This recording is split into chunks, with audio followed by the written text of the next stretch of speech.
and gentlemen, we are live. We are live and back at it again. It's Wednesday, so you know what that means. That means another episode of AEW Dynamite with yours truly as we jump into all the craziness coming off the heels of Double or Nothing. We got lots to get into, lots to talk about, lots of rumors, lots of news, lots of new things happening in the wrestling world. Make sure you get in that chat. Say hello, click all the buttons, give that algorithm some love. It's going to be a fun one tonight, so strap in, strap on, grab your snacks, grab your feel good, and welcome to the Wrestling for Life Network. Let's go!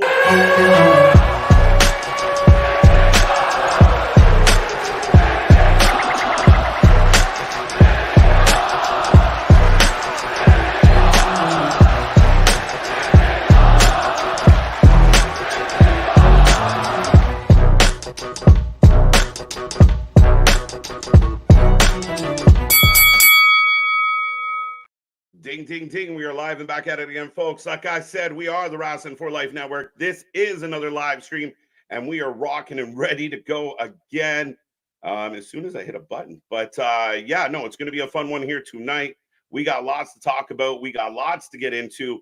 Very interesting night. MJF is back. Is he going to be there tonight? I have not heard the news or any rumors, but Adam Copeland is out. We're going to find out from the Young Bucks what will happen with the TNT title. We got a match between Swerve and the Dragon. We got John Moxley against Rocky. We got a lot to talk about. Rumor, according to Brian Alvarez, is people in the back are upset about certain things. We'll talk about that as well.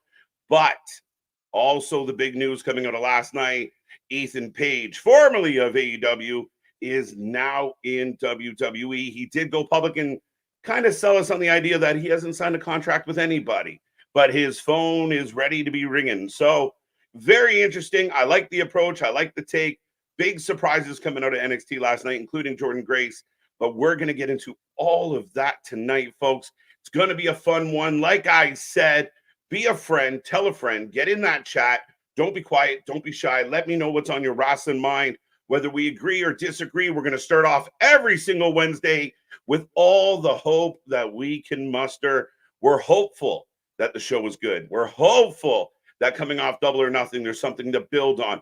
We are hopeful there's a plan for the TNT title, and we are hopeful that we're going to get a little bit of MJF tonight. But I see this chat filling up already. I love seeing it. We're pushing 50.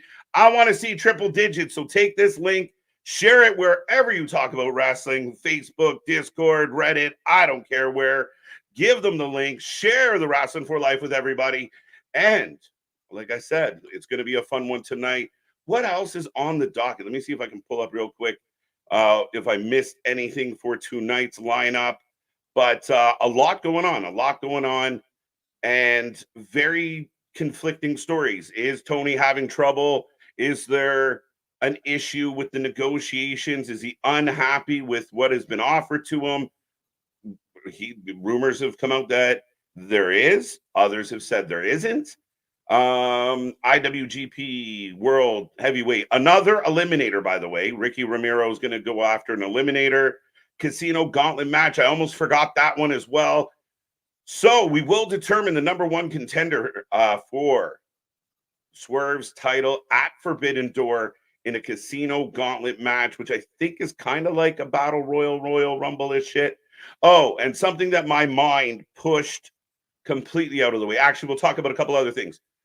Don Callis has a contract or an offer for OC.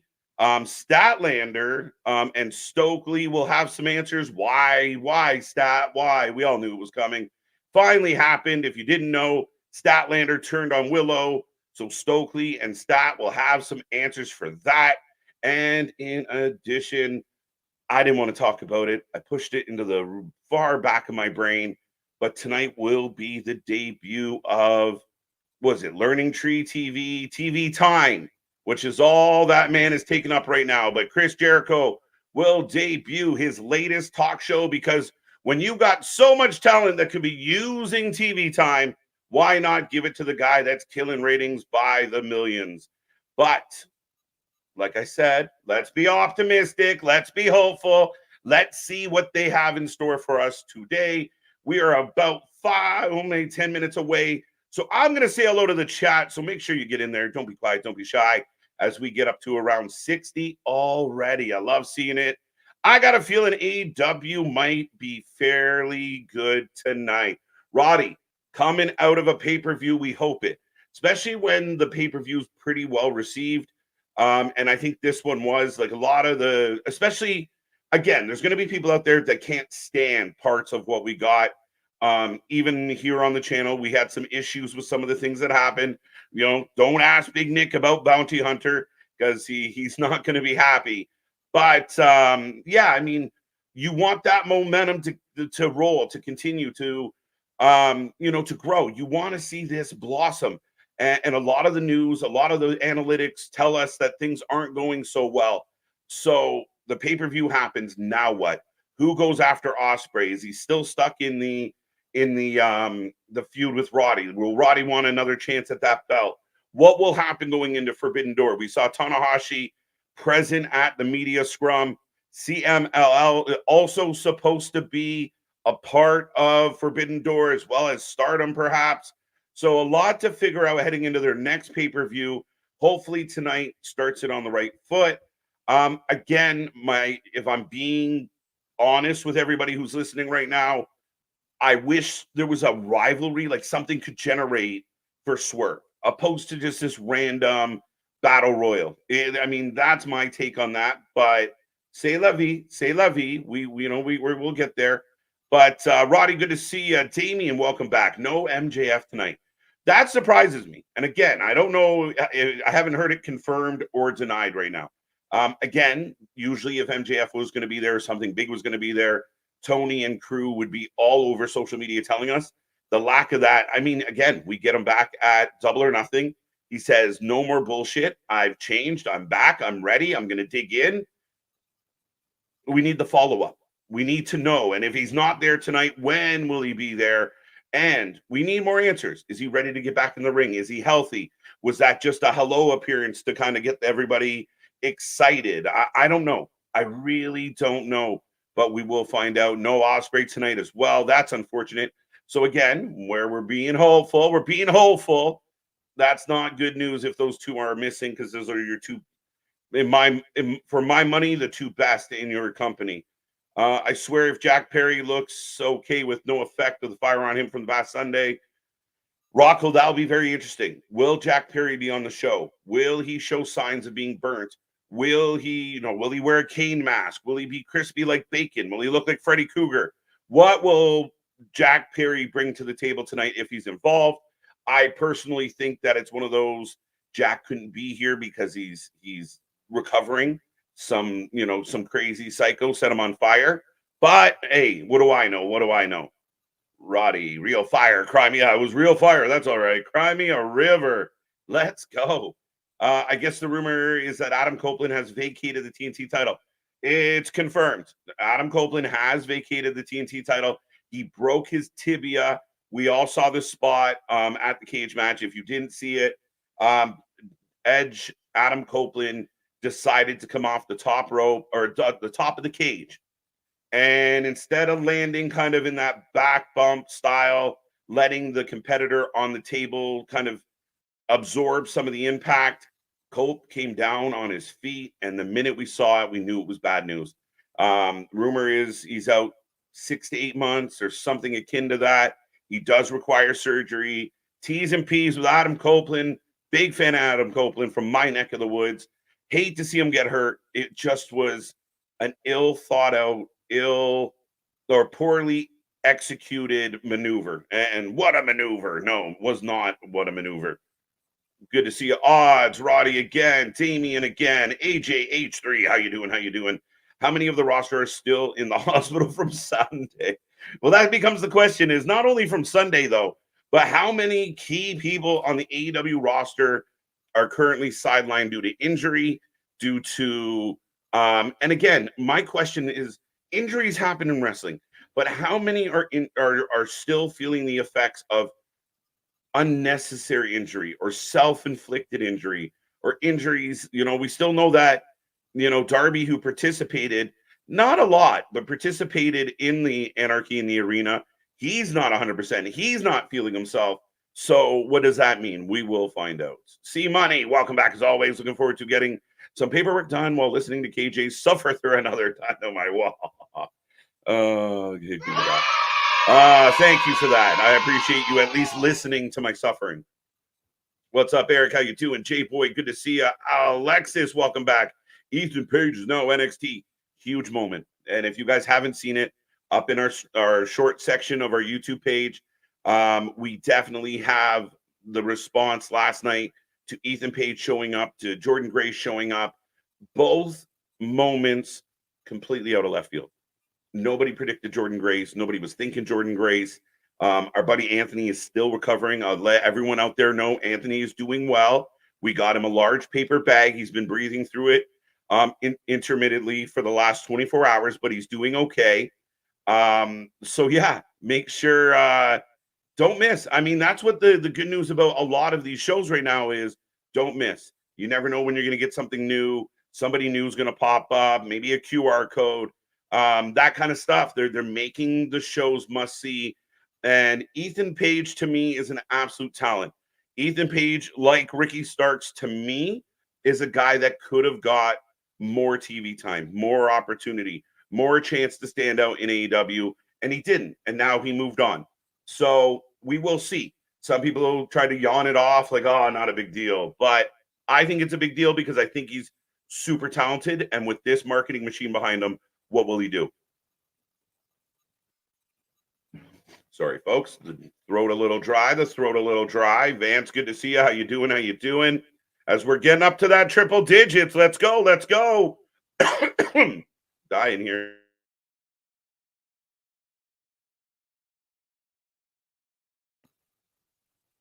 Good to see you, Ken. How you doing?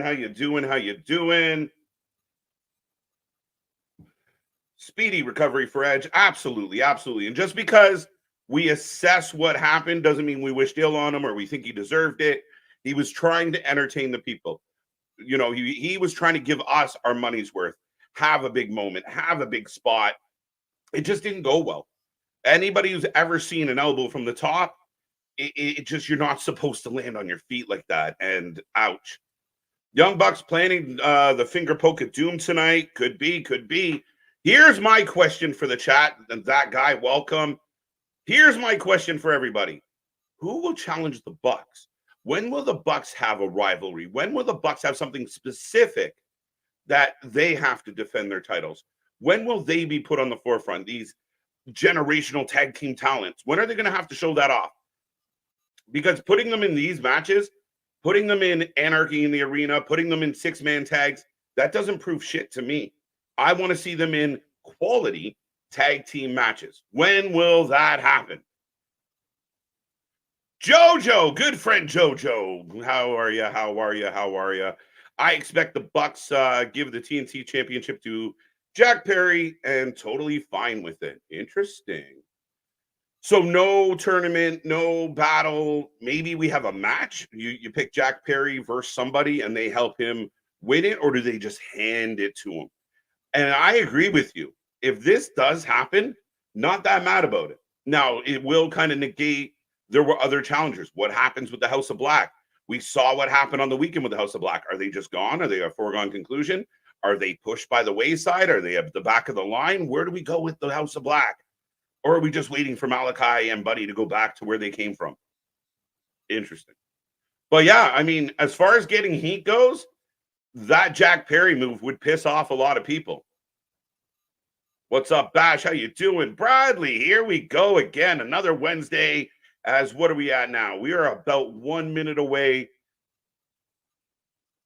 Perfect work storyline for Ethan Page. Yeah, I think it's wicked. And I know a lot of people are like, see, he didn't sign. And I mean, part of people wonder, is he planning to go to TNA? So he didn't officially sign with WWE, but he's going to get to work with WWE. No, I do believe that. And I read a lot of reports today, and people that I trust have said that, you know, it happened fairly quick. He was a free agent. They knocked on his door, and here he is. So again, I think he's a huge talent, and I love him playing up the whole, you better pay up. You better come and get me. I'm all ego. And he's selling us on exactly that, as Dynamite is starting and we got balloons. Balloons. Oh, by the way, I'm Mr. Everyday KJ White, the Iron Man of YouTube. 15 minutes in, and here comes Sasha Banks. Monet. And nobody chants along with that. If the song wasn't chanting CEO, there would be no CEO in the building. Becky Lynch contract expires June 1. Facts, Alexis, but I wouldn't stress about it. Becky coming to WWE in a few months. Back, yeah, she'll be back. Give it time. When we least expect it, she'll show up. Jericho 2024, Mr. Golfer. I don't like for president. Like, what are we doing here? No way Becky goes to AEW. She wants. Yeah, no. Again, if you are a top talent in WWE, you're gonna. Other than I will pay you a lot more and you can work a lot less. What is the appeal?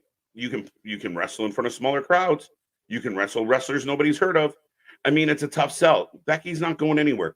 People thought Finn might leave. He's not going anywhere. People thought Seth was going to leave. He's not going. Drew's not going. Sheamus isn't going. None of them are going. They don't want to. But we will see more and more young, up-and-coming talent like Jade, like Lexis, like Ethan Page go the other way. It'll be a very interesting time.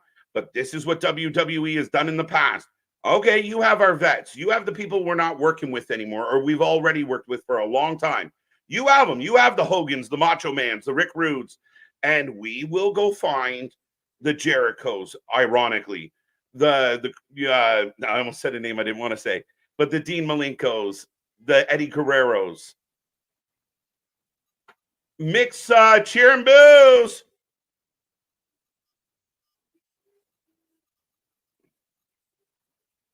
So a little bit of love, Tiffy time. Okay. Alexis White, there you go. Bash 8 RM, good to see you. Welcome back. That guy already said hello to you. Sex Machine. There you go. Be vegan for the precious animals. Becky Lynch is AEW bound. I would bet good money that will never come to be. So I know people think it. It's never going to work out. Not going to happen. Dun, dun, dun. Steve G, as always. Where's AEW tonight? They are in. Tonight's not Bakersville. Where are they tonight, guys? I know somebody in the chat knows.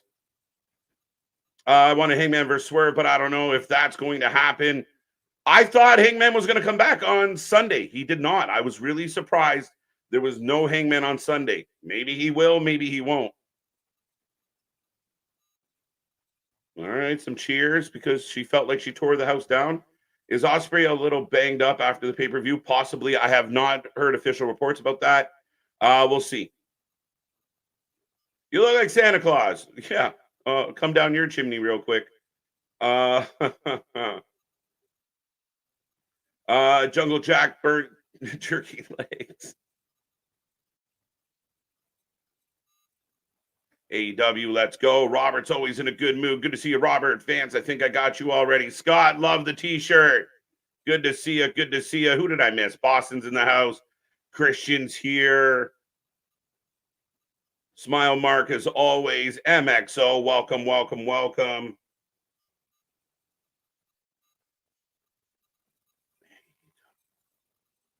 Oh, we got a CEO chant. Some people are liking her. Mercedes is looking gorgeous as always.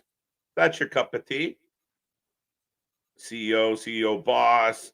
I'm Mike. Oh, hi, Michael. I thought you were saying I'm Michael.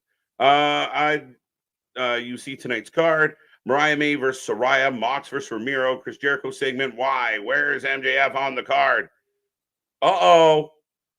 Sky Blue. Sky Blue. Oh, they asked her about Julia. Oh, so it was Sky Blue that jumped her. Maybe? They're in the LA Forum. That's right. They're in the Kia Forum, which I don't know why they're in a place like the Kia Forum. You can't even put half the people. Like, it's. Oh, I guess it's. Oh, here comes Sky Blue out the back. Big cheer for Sky Blue. Almost lost her top. Oh, let's go. Let's go. They're going to feed Sky Blue to Sasha Banks, but I'm okay with it. Nice. And we're getting cheers for Sky Blue. Assuming Becky signs with AEW, I won't, but do you have her participate in a tournament as a secret entrant, winner of the Storm, all in, or do you just present her as the number one contender? Again, anytime you sign somebody big, like even with Sasha, I would have had Sasha go right after the world title, not the mid-card title. That's just my take on it. I don't like Ospreay and Monet coming in. If they are the big deal that you're selling me on, they go to the top of the top of the pile. But if Becky shows up, she has to go right after whoever number one is. Like, you have the champion stand there being like, I beat everybody. Who do I beat next? And then the music hits. But Becky will not be in AEW, guys. So now we're getting reminded that the EVPs address the future of the TNT Championship tonight. Don't like her. Specifics, my guy. Eric, I really hope Willow gets the title back soon. I don't know, but the scapegoat bus is okay. Son of a bitch. So here are the Bucks. There's Okada and Jack Perry getting out of the short bus, and he's A-okay. Not even a bandage on his hand. He is fine. Oh, the EVPs. That's a fucking problem. As we go back to last Sunday, Double or Nothing, Anarchy in the arena. And I'm going to put a poll up for everybody listening right now. I want to know, Anarchy in the arena, thumbs up or thumbs down? I need to know what you guys think. Now, again, Jack Perry, no signs of burns, no signs of ill, no limping. No, he just got out of the bus, he smiled, and here we go. So, I mean, if I was going to do a flamethrower spot, I would make sure the guy that got cooked looked like he got cooked. Oh, the EVPs. Down for Sky Blue. Absolutely. I like Sky Blue. I like what she brings to the table.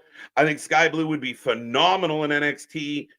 With some training, with some fine-tuning. But it looks like Sky Blue, Mercedes Moné are next on the docket. Now, will that be a Forbidden Door match, or will that just be a collision match? Better 2 years ago. Not necessarily wrong, Em. Juggle Boy is darker. He's tanner. Now we're getting the Dragon match, I think, as they're advertising HBO, the return of House of Dragon Season 2. And here comes Swerve to open the night, or open the action, as Swerve will take on the Dragon. So let me know, folks. We take a prediction on every single match. We take a rating out of 10 on every single show. Get in that chat. Who's going to win? Swerve or the Dragon? No contest. What will happen? Now, I'll be honest, and I am curious if anyone agrees with me. I just saw Swerve defend his belt. I want him to open the show. I don't want Sasha to open the show. I want Swerve to open the show and run his mouth, and then have somebody come out and fuck with Swerve. The way it just happened for Sasha, I want that for Swerve. Instead, Swerve's in a nothing match with a lower mid-card guy. Again, why is your heavyweight champion not getting the love that your mid-card titles are getting? Help me understand that, fans. Swerve isn't the main event. Never is, my guy. Swerve win, 100%. Sup, William Berg, how you doing? Damien, Mercedes for Sky Blue, my two favorites in AEW. Yeah, Damien, you're going to have tired arms at the end of that match. Danny D, always a pleasure. Good to see you. Swerve for the win. Boston. Does anyone else get up and dance when get up and Nana dance with him, or is it just me? I wasn't doing this. We just all start swerving, right? Again, Nana is an amazing hype man. And again, Swerve could be like the Jey Uso Yeet vibe of AEW. They got him so lost in the shuffle. Theater of the absurd. I agree. Be absurd. Click that like button. Don't forget all those little reaction emojis as well. The little hearts and the little other reaction buttons, whatever the hell they are. Help us out with the algorithm, folks. We are driving to 5K subscribers. We're having an unbelievable time, growing by the minute, and we're having a lot of fun doing it. We got more coming your way, and I will remind everybody, Wrestling Court tomorrow. It's going to be a fun one. I can't wait for this. Big Nick in his rematch against Anthony. Judge KJ will be back on the bench, but it's going to be a good one tomorrow as we bring you guys CM Punk versus AEW. Who is to blame? Who is at fault? Who is better off in 2024? Who got the best of it? The civil case heard around the world. Do not miss out. Tomorrow, 8 p.m., we will bring you Wrestling Court episode 2. Looking forward to this one huge, because no matter what you feel about the situation, both sides have valid arguments. How is Killswitch #1 contender? He's not. I don't think. Is this a title match? I saw Jeff Cobb online kind of point out that the New Japan talent is got to go through some hoops. Killswitch, that TJ taking a risk. Imagine Roman in a match with Akira Tozawa deserves better. 100%. And that's my take. I know where people are like, well, Roman was a part-time champion. All right, fine, he was. But whenever he's in the building, people go nuts. And they're into whatever he's doing. He's a draw. He makes money. And again, him having a match this week against Tozawa, next week against one half of Pretty Deadly, 2 weeks from now having a match with, I don't know, fucking Chad Gable, doesn't make sense. You're not doing anything. And you're putting him in these competitive matches. You saw it last week. He should have crushed Nick Wayne. Didn't crush Nick Wayne. Swerve is fighting lower mid-card guys too much. 100%. Again, I will ask, do you not think it would have been better if Swerve opened this show and bragged about how he is the face of the company? He is the face that runs the place. Thank you, AJ Styles. And he is the guy. Nobody's going to take his belt away. Nobody's going to stop him. He doesn't care who wins the Gauntlet match. It doesn't matter. And maybe somebody that was in the Gauntlet match shows up and says, I bet you it matters. I'm going to win this Gauntlet match. You watch your back. Now we're setting stuff up. Again, I don't work for the company. I'm not a professional producer for wrestling, but that's how I would have done it. You can save Sasha and Sky Blue down the road. It's a mid-card title. It's not even your AEW women's title. KJ, you heard what they said about TNA. I believe in Joe Hendry. Let's go. Moose calling out Drew McIntyre on social media today was very interesting. Jordan Grace seems thrilled about it. Rumor is more is to come. Joe Hendry getting involved. I'm for it. I support that guy. A good old Scotsman. I'm looking forward to anything and everything that man does. What's up, Jordan Smith? How you doing? By the way, Theater of Absurd, good to see you. Thank you. If I view someone's live stream, are they aware I'm there? Is my username visible? Well, MXO, you are on the screen. I'm very aware that you're here. And now because I clicked on you, everybody's aware. So if you're trying to be incognito, oops. God bless. Kill Switch. How is Kill Switch? Is this an official title match? Somebody let me know. But right now, Anarchy in the Arena, 59% thumbs up. So a 50-50 split on one of your main events. It's simple. Lazy booking. See, Ken, I know the lazy booking thing gets thrown around a lot, but I want to be honest with everybody. For my money, it might not be lazy. I think they're trying really hard. I think they're working really hard. It's simplistic booking. They don't know any better. They just give you the simple shit, childish shit. And again, you get Mercedes, you get Sky Blue, you get the Bucks, you get a recap, all before you're world champion. And I can't imagine any other company, and again, don't even think about the Fed. I don't care about the Fed.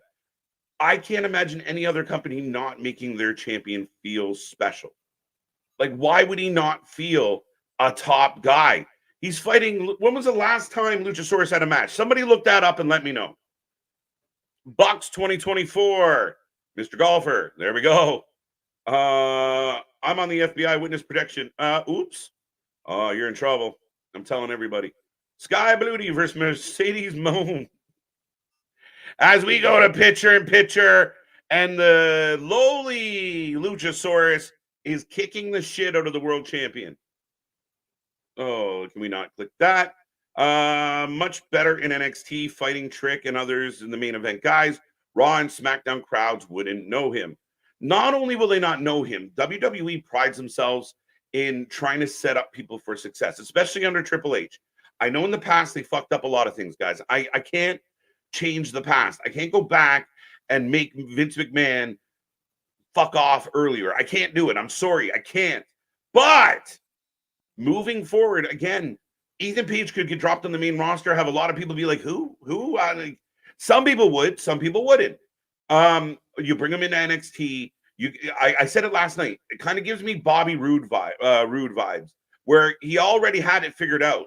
They just needed that little seasoning. And again, they want you to understand how they do things, how a professional company runs production. What are your marks? What are your cues? Where do we expect you to turn? Where's the camera?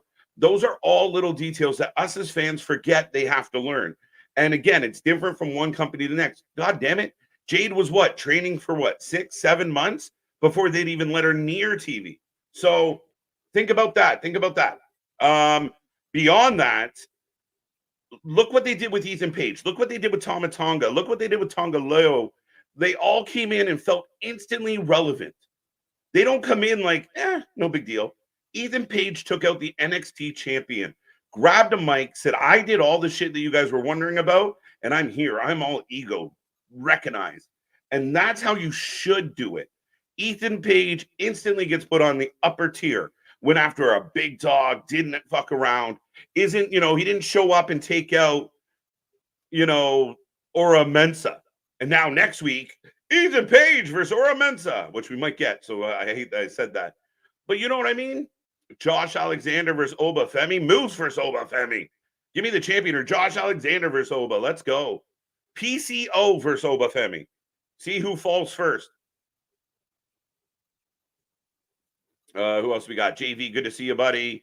I clicked that twice. I shouldn't have either time. Wrestling first shot at the title. Captain Nipples. Moose and Oba. There you go. The Casino Battle Royale is the main event, I guess. Fact. I guess so. Over under 11.5 months, the EVP storyline lasts this long. Brandon. Yeah, I know Nick and I debated this a little bit going into Double or Nothing, where he felt like, and I get it, some fans are very much of the mind of this needs to end now, but they don't feel that way. They're loving it. And I kind of saw it playing out this way. They get the win. Now what? How do you keep them interesting? You would argue they've sucked so far, but now if you don't have a story in addition, at least before they had a bad story. So I would hope for more. We will wait and see what happens with them. I think this story goes for quite a while, my guy. There's a lot to unpack, unravel. Does Hangman get involved? When does Kenny come back? A lot to figure out with this story. Got that one already. AJ, good to see you. Thanks for my birthday wishes, wrestling fam. Still blazing. Dang, let's go. Happy birthday again, AJ. And we actually say thank you to you for spending part of your birthday here with us at the Wrestling for Life Network. Right now, we got 146 people hanging out with us. Get in that chat. Be a friend. Tell a friend. If you're new here, click like, click subscribe, click the little reaction buttons. Give us all the love. Be a friend. Tell a friend. Take this link anywhere you talk about wrestling, any social platforms. Share our link. I want to see 200 people consistently in this chat every day as we drive for 5K subs. We're getting closer by the minute. We're loving it, and we appreciate it. We're just 2 years old, folks. We're just babies compared to our competition, but we're coming, we're grinding, and we won't stop. As by the way, we're out of picture-in-picture, and Luchasaurus has gone to find a chair. Tony's not happy. And they got Swerve over the apron. Nana grabs the chair. And where's the rest of the patriarch? Where's Wayne? Where's Wayne's mom? Where's Christian? Swerve kicking Kill Switch in the face. What's up, Geek Box? My second favorite box in the world. Hope you're having a good stream. So far, so good. 35 minutes deep, 145 with us. It's a party as it always is, folks. As we get the stomp off the apron on the shoulders of the dragon. EVPs are arrogant, think they are as hot as the NWO. They think they're killing it. That's the problem, is they think they're killing it. The worst things on AEW programming are the most important people. The EVPs, Chris Jericho, that shit is killing the show. There's other talent on this show, and anybody tuning in, that's not hate. That's hope that they figure out that there's better people on the show. There's other people sitting at home not being used that are better value to this company. Big moonsault, the dinosaur taking the champ to the limits. Did anyone confirm if this was or was not a title shot? Where's Double J? Well, he's probably in the back twanging his guitar. Swerve just pulled it tight. Interesting. That guy. As a Winnipeg guy, I'm ashamed today Jericho is one of ours. That guy, I have good news for you. It's okay. We traded Chris Jericho. As a Canadian, we traded Chris Jericho. He is now stationed in Florida permanently. We don't want him back. And we have taken Brock Lesnar, who was up shooting, giant game and killing it with his bare hands. Down goes Luchasaurus. Swerve looks to the crowd, pops up to the top. This might be it. I don't like the sit-up coup de grace. I'll say it every time. Crowd's pretty energized, though, tonight. I will say that. And there it is. Whoa, he kicked out! The dinosaur kicked out! Kill Switch kicks out. And the champ kicks him in the head, says enough of your shit. There we go. There we go.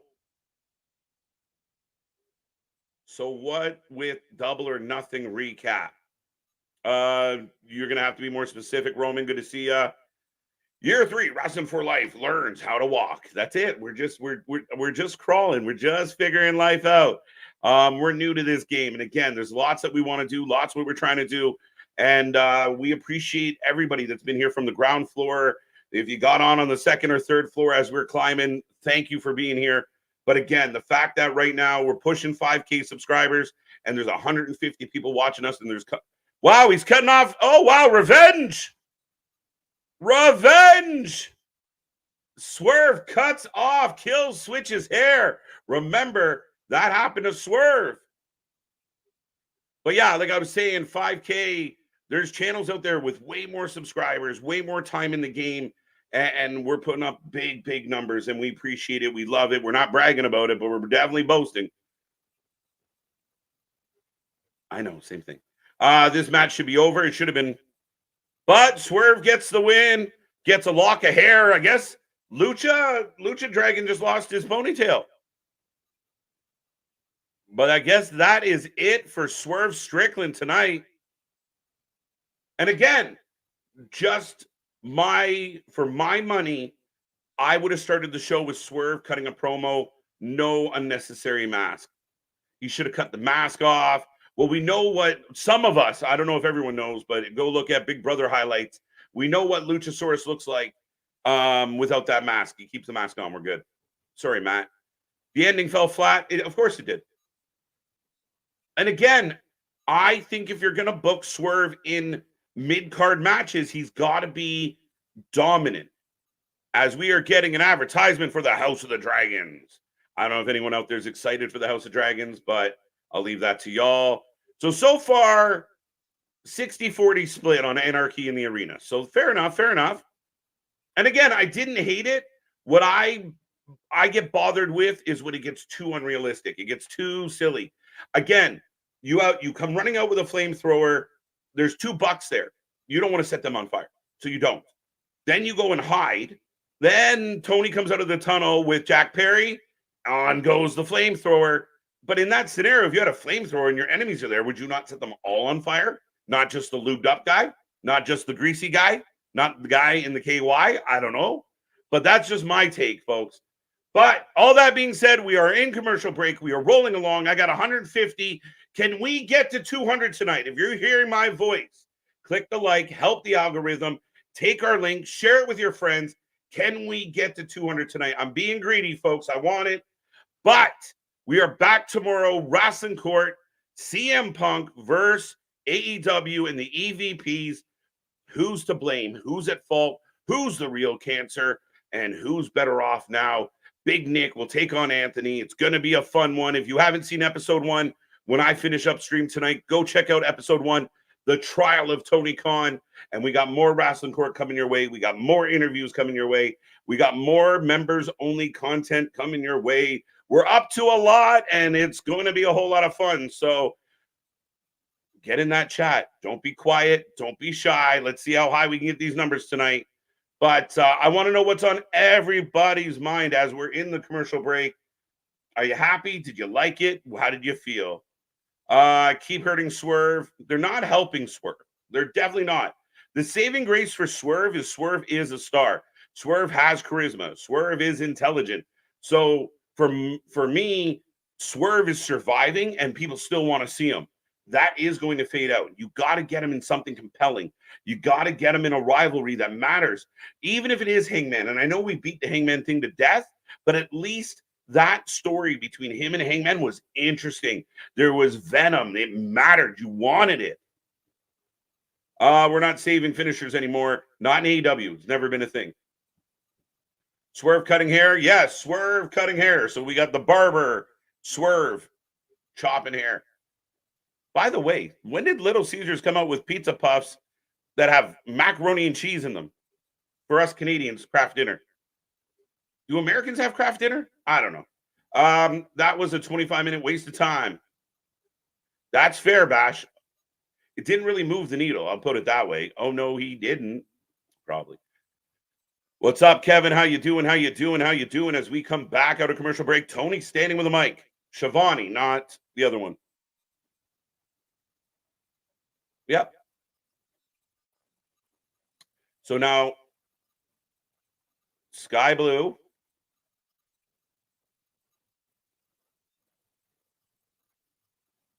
First title defense. Tonight, ladies and gentlemen, we're making shit happen. Mercedes Moné is going to defend her TBS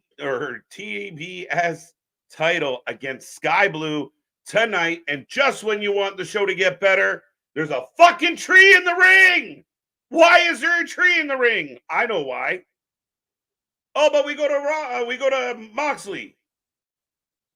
Did Swerve win? Swerve did win. It took about 12 minutes. He finally beat the dinosaur, cut a lock of hair off as revenge. But yeah, let's go. Let's go. Let's go.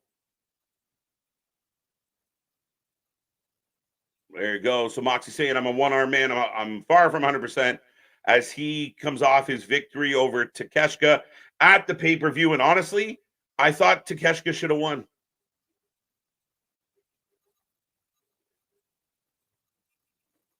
Dun, dun, dun, dun, dun, dun, dun, dun, dun, dun, dun.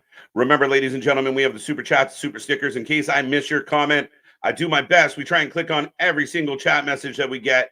But if I miss one, by all means, repeat yourself or make yourself stand out with that super chat, that super sticker. Still hanging out over 150. Let's be a friend, tell a friend, and get that number up. As I think people just went to the bathroom, even on the stream, because we're getting the fucking learning tree up next. WWE protects talent. They try. They don't always get it right, but they do in a lot of regards. I know people, oh, Jay, and oh, what happened LA Night? But they put him in situations.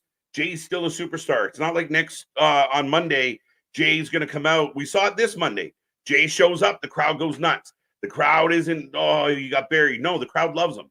They understand what they're doing, and protecting your talent matters. But you got to make people feel special. As here comes Jericho. I think that says 39 days as champion.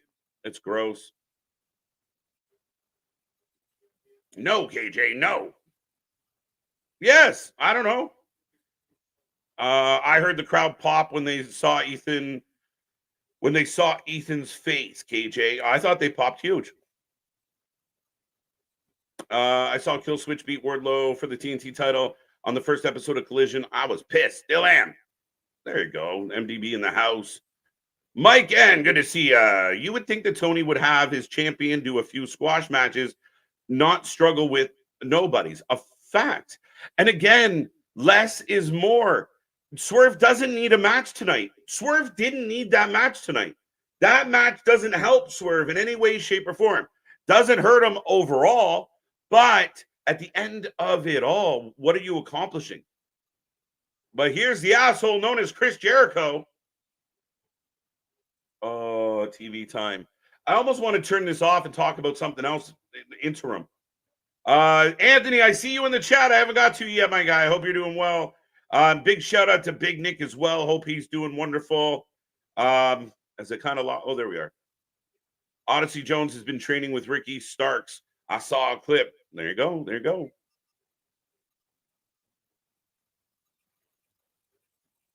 Right now, Big Bill letting us know that trees come back in the spring stronger and brighter. Jericho in a pink jacket.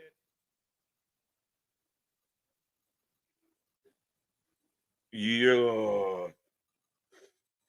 Learning Tree University. The #1 selling t-shirt? Fuck off. That can't be true. That can't be true. Decay and NXT left behind. Interesting. Havoc versus Nia Jax. I'm in. I'll take that. Speedball versus Axiom. Well, I'd shoot a little higher for Speedball. Speedball as the next WWE Speed Champion.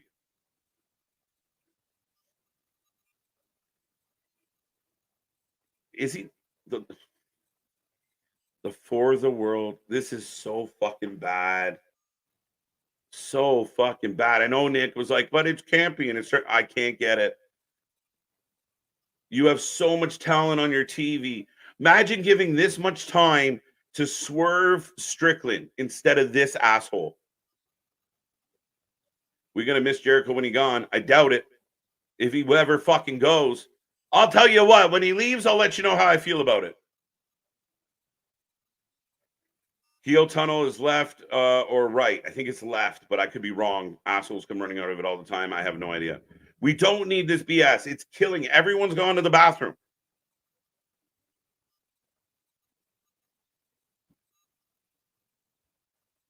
I never thought anything could gross KJ out, but totally agree. Facts, right? Come on. This is actually grossing me out, making me sick to my stomach. I had a lovely dinner that I'm only going to puke up because of this asshole. Why does Jericho get this? That's exactly it. And here comes, oh my God. Someone right now, Nick is breaking items in his living room.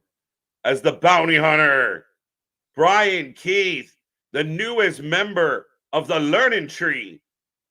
It makes no sense. This is a guy that should be chopping down the Learning Tree. Jericho looks like Mr. Crab with his... he came in WWE for what, Roman? That's a half a sentence. I don't know. KJ is back away from this. WWE makes stars lose and come back strong instead of being forgotten, etc. right away now. Yeah, I mean, again, it's all about how you do it, and you can be a star. Again, especially when you do something like King of the Ring, we want as fans the King of the Ring to have good matches. Well, if you have good matches, somebody good has to take the L, right? Not everybody can keep winning. Not everyone can have a roll-up. Not everyone can have a DQ. We want quality matches. And I think the build to King of the Ring in that tournament they proved that. Like, yeah, I know Jay lost and some people think he's buried. I know other people lost, but it's how you lose, who you lose to, and why. And again, getting choked out by Gunther, that's fine. That shouldn't ruin your career. That's like losing to the first place team. Shit happens. Ice Cube sells out. What? Oh, I see what you did. It took me a second.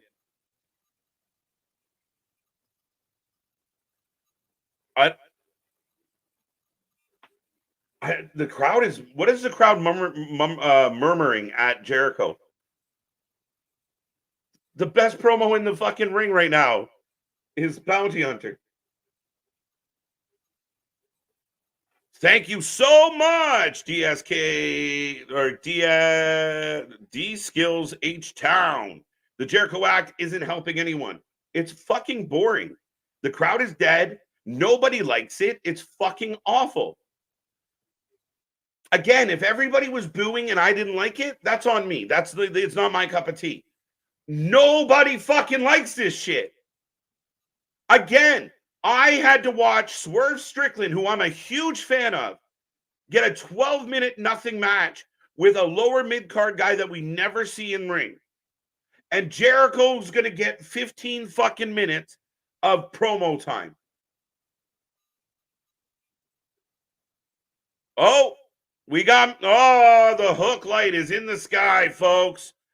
If we haven't had enough of Hook and fucking Jericho, well, strap in, strap on. We got more. At what point does Hook just say fuck it and join the tree?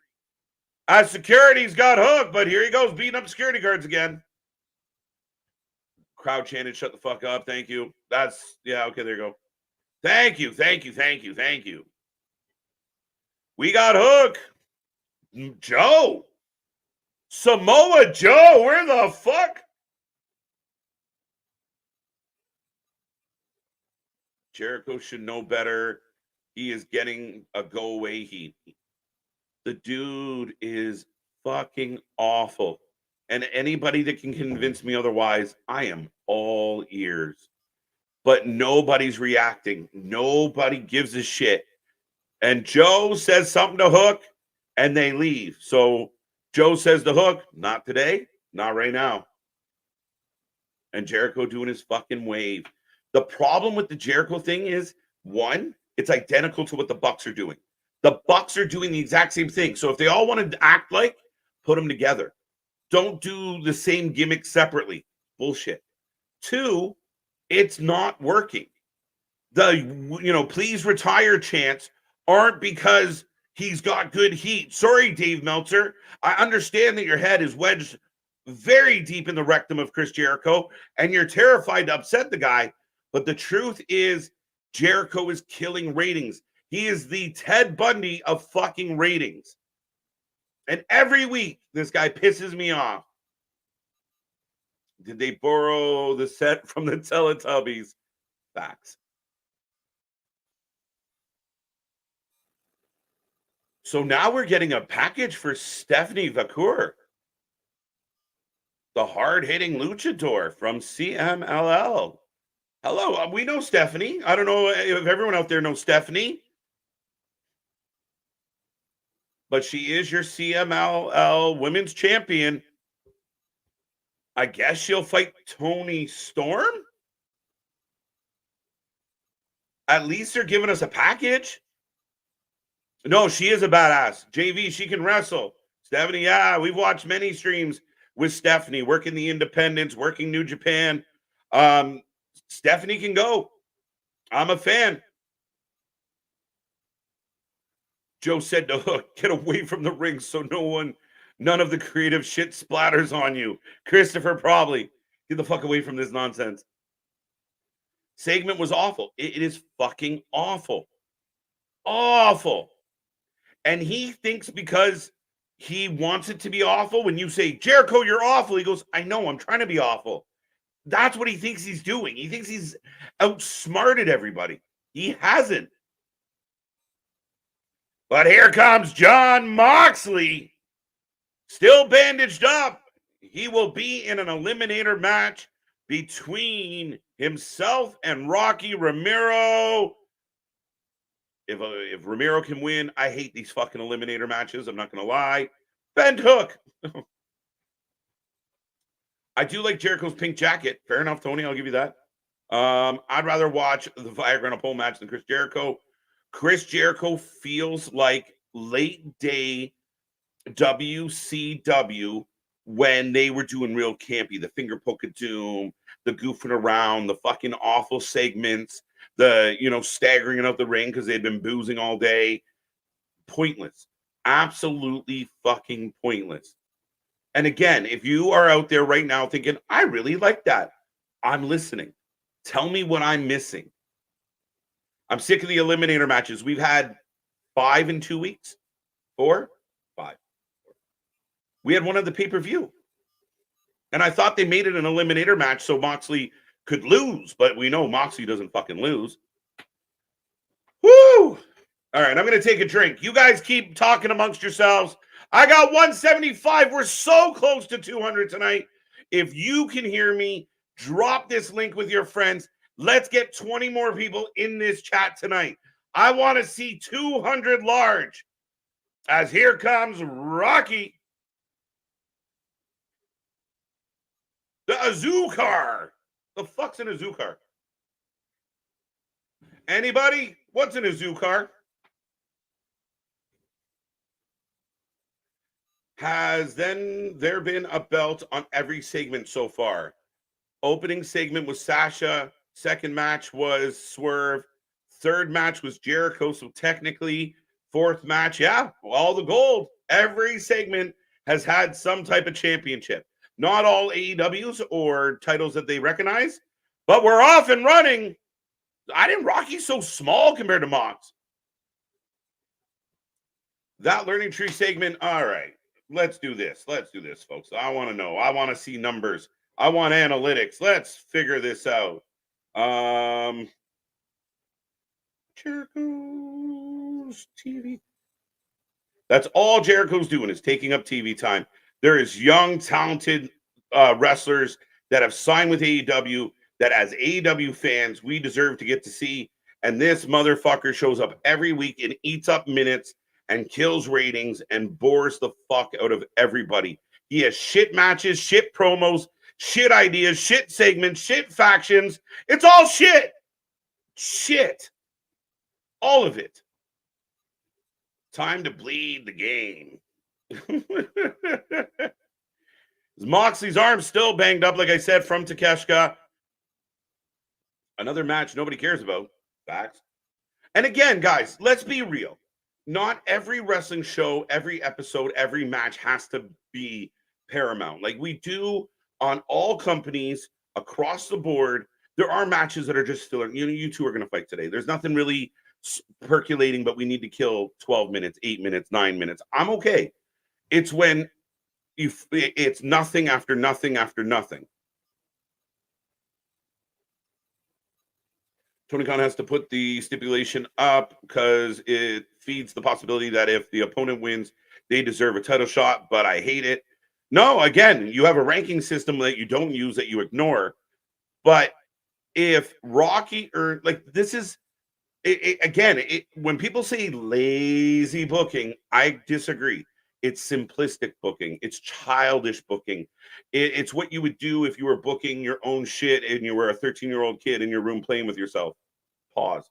But that's what it is it's his way of going, yeah, well, that technically you can pull out anybody from the roster and give them an eliminator match to justify a title match, which in my argument is, shouldn't you be a top guy to even get the eliminator match? Why is Rocky getting an eliminator match instead of boom, boom, boom, boom, boom, boom? And why do we continually get number one contender matches for an IWGP championship that shouldn't be on the show? Go send that to be on New Japan. I get it. Forbidden Door's coming, but I don't give a fuck. John Moxley for the win. Yeah, that's a fair shout. Folks, we take a prediction on every single match. So get in there as we go to pitcher and Rocky working out the arm of John Moxley. Mox the next opponent, winner of the Battle Royal. No, that's not true, right? I thought Swerve's next opponent is the winner of the Battle Royal. Forbidden Door Casino Gauntlet match winner will challenge AEW World Champion. Yeah, okay. So there you go. Maybe the runner-up. If Y2J was talking to the learning tree, Y2J would say, you made the list. Facts. Again, like, guys, and I know I'm reading the comments and you guys get me all worked up here. There was a time that Jericho was great. But what happened was he got to this company and his ego took over. He was the biggest guy. All the young ones were looking up to him. He was the first ever champion. The money mark was overpaying him. And it all went to his head. We are watching a nationally televised midlife crisis every single fucking week. And like I just went on my rant, it's all shit. All of it shit. If this was any other person, and I know the diehards out there want to defend this, but if that was anyone else on any other show, it would get eaten alive by the critics. It is bad. It is bad. Nobody wants it. And because Tony Khan, Jericho, the Bucks, they live in this delusional world that all their shit is great. And it's not. He thinks because he's digging into the heat that's what he's supposed to do. It's not working. It's fuck off heat. It's get out of here heat. It's you're ruining my TV heat. And again, on a weekly, I beat the shit out of Chris Jericho. I just can't get over it. One day I'm going to bump into him at something.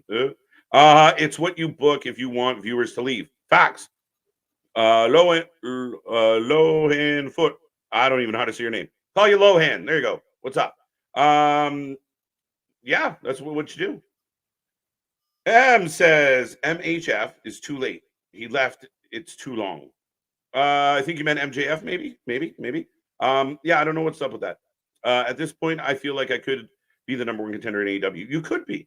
Again, if you somehow, some way impress Tony Khan, I don't know. All you had to do was like dress up like Tony Khan and tag him in a tweet, and you might be the next number one contender next week. Like, it's that easy. That easy.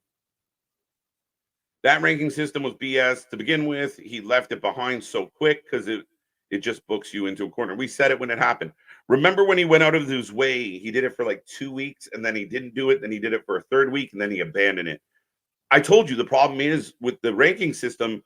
The ranking system works really nice at the beginning of the season because if somebody's 1-1 or 1-2 or 2-0, well, you just need 1 or 2 wins to catch them. But when you get into April, May, March, June, July, August, well, I want our new signing, Mercedes Moné, to be number one contender.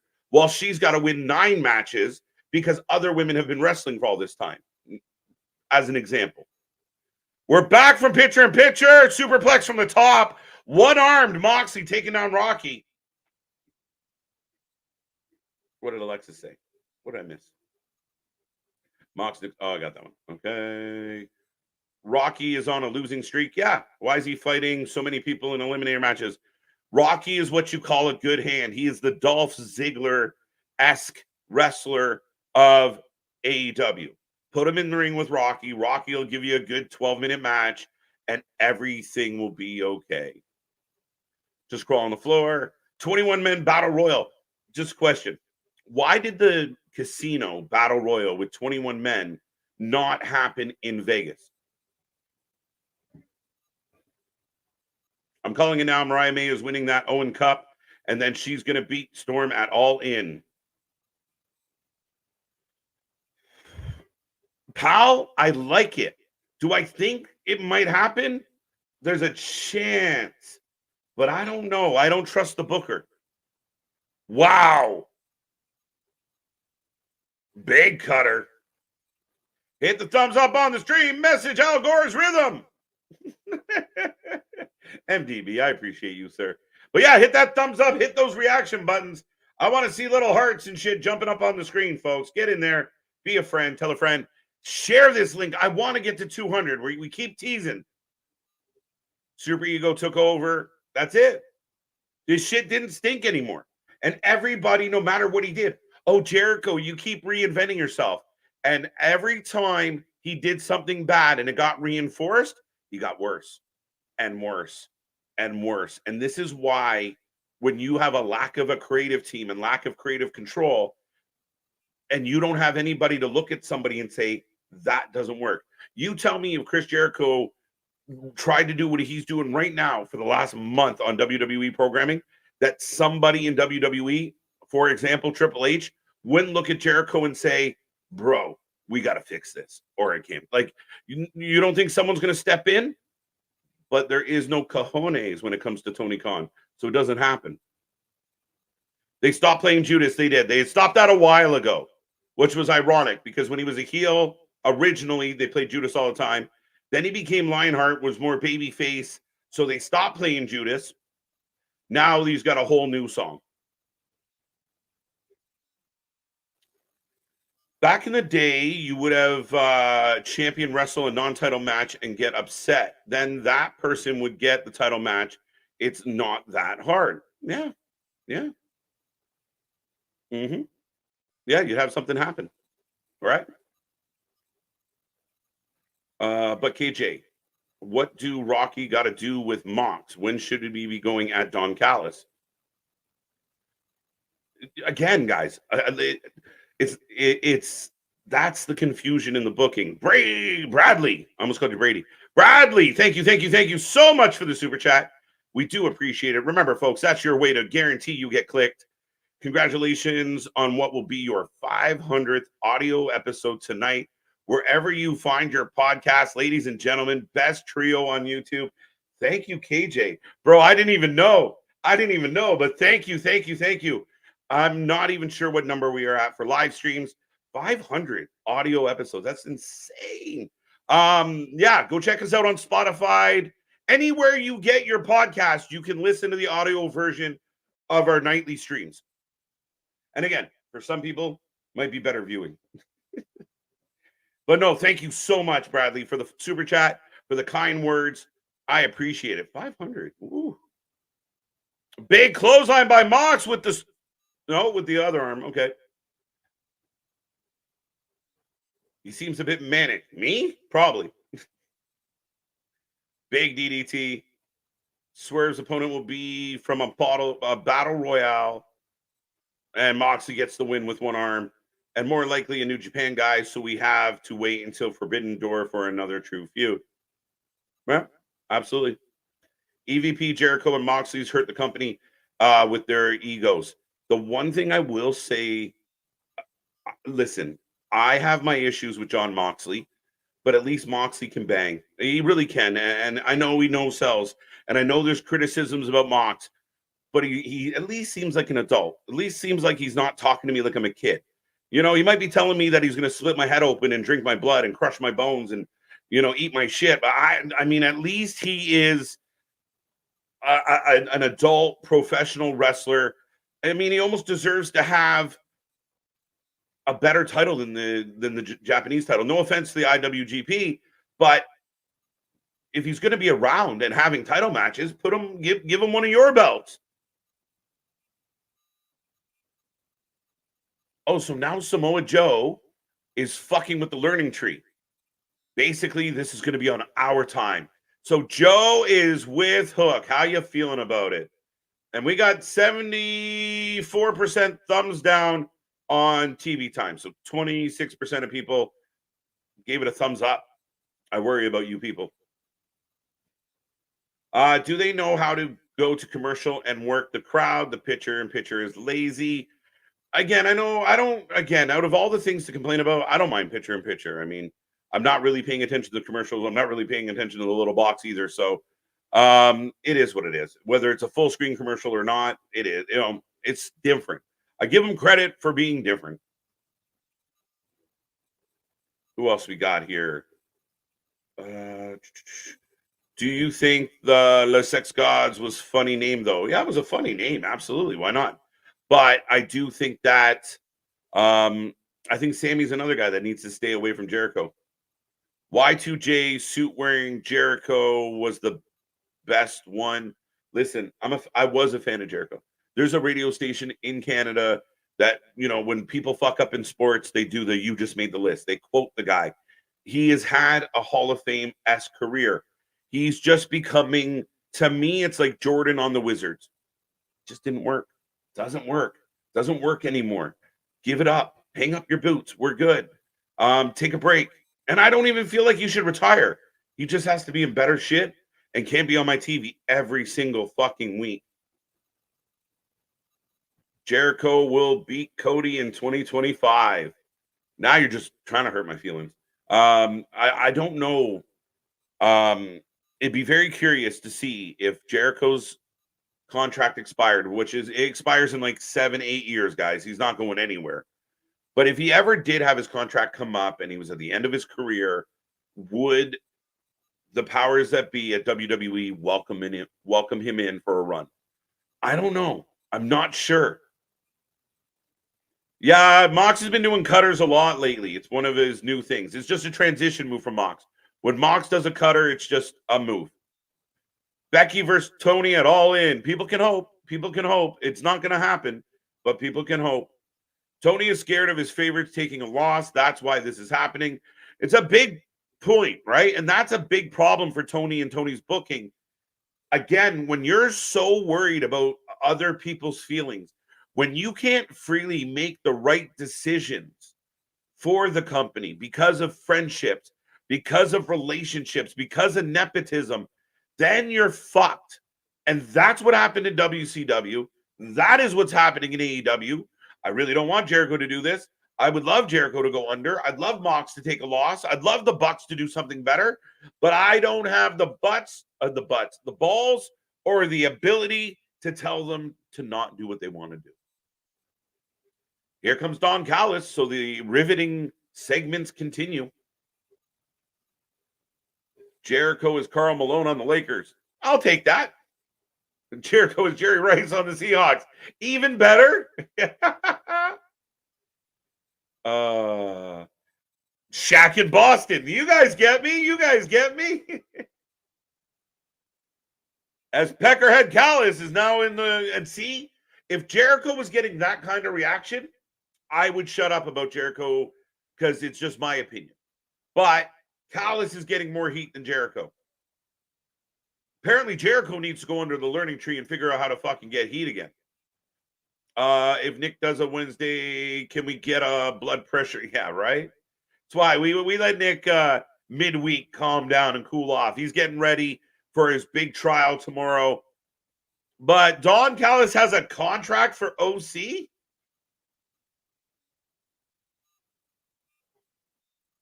But I will remind everyone real quick while we're waiting for OC to come out. Huge boost for Callis. But tomorrow, that's why Nick's not here tonight. He is getting prepared. I think Anthony said there's a chance that Nick wins this one this week. I don't know. I think Anthony's giving us a little bit of rope-a-dope. But it's going to be a fun one. Either way, I want the chat to get in there. Remember, folks, you get a chance to be a part of the jury. You get a chance to be a part of the witnesses. I will be calling some of you and your opinions to the forefront to see what the lawyers have to say. And then at the end of the night, the fans, the chat will decide with yours truly, the judge, who is guilty, who is innocent, who is liable in this one, because this would be a civil suit. Yeah, who is in the wrong, who is in the right, who's to blame. Oh, wrong one. There we go. Too many shows.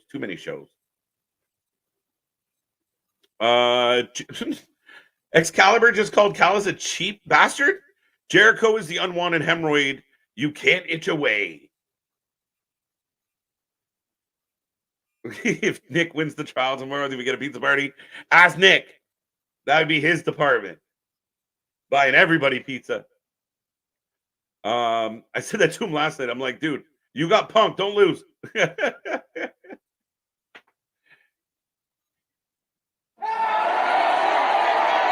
So here's Orange Cassidy.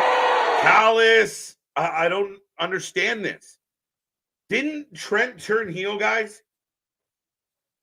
Didn't? Oh, wow. At first I was insulted. Then I thought about it. But Uncle Phil. The Honorable Uncle Phil. There we go. I'll take it. T's and P's. RIP, actually. Is it just me, or does TK have a punchable face? 100%. 100%. TK is the guy that like smacks you when you're not looking and then runs behind a parent and cries, "He's going to kill me." So the crowd's booing. The crowd, see, look at the reaction from the crowd for this segment and compare it to Jericho. That is the difference, guys. That is the difference. I don't like this, but the crowd's reacting. It doesn't make sense because OC turned heel. But here comes the big rip. OC turns. Nope, apparently not. Trent will attack OC, then join Don's crew. He should have just did it right out of the gate. Should have did it right away. Any reaction is a good reaction and something to work with. No reaction, you need to change it up 150%. And I always said that. I've defended Orange Cassidy for 5 years because he gets a reaction. The people out there that, you can't, I hate his gimmick, da-da-da. But the crowd loves him. And as long as the people in the building are reacting, you're fine. Jericho's killing the crowd, killing the audience, killing us. Now Callis giving him shit. Or best NXT last night of all time. I was stunned. One. I don't know if it was the best NXT of all time, my friend. It was a good one. I didn't. Wait, the fuck?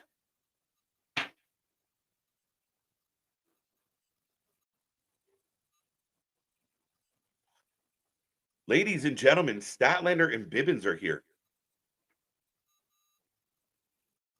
Are they going to make Willow and OC the first ever mixed tag champions? Stat looking good.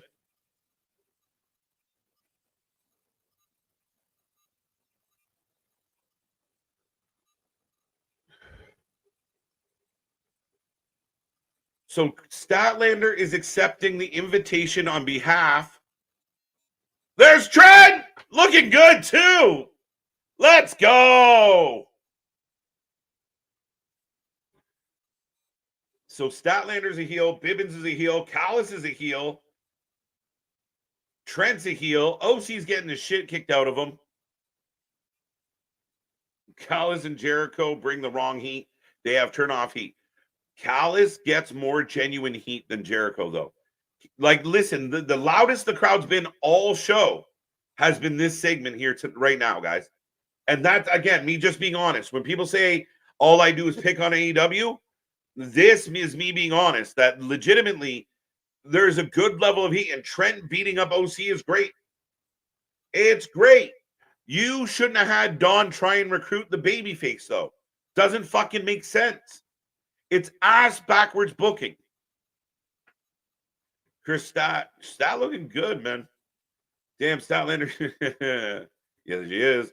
He's back.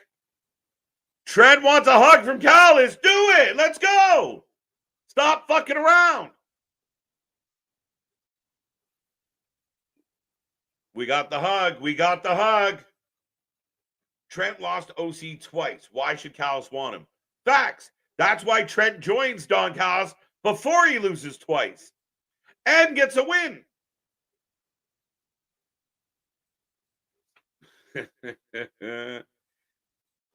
Down, boys. Down, boys. Scare the ladies away. That was stupid. They tried to swerve us with something, and it was obvious as fuck. Simplistic. Not lazy booking. It's simplistic booking. Blood oranges. As we do have a little bit of blood from OC's head. All this fucking Jericho, Don Callis, killing the ratings. Killing my stream numbers, fuckers. Why ain't sexy red sexy? I guess that's what happens when you get to make your own nickname, dope dubs. All right. The storytelling to get Trent into Callis' family made no sense. Facts. Analytically, there's 10%. They just go quiet because you guys are fucking thirsty. Don Callis' team blows up when the last time they won anything. Yeah, they just keep adding people. And remember, Osprey's still a part of the family. Backwards booking. Facts. They just laid the guy out. You just had the pay-per-view match. I don't get it. Why didn't this happen before the pay-per-view? Listen to all the booing. Listen to all the booing. Right? Back to your comment, Boston. You even scared Kate away. Way to go. I'm still not invested in the storyline at all. No. Ospreay, who we love, will be on Collision to take on Kyle O'Reilly.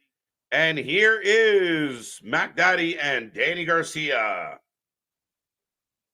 No, we don't want this. Don't give the people what they want. They don't want.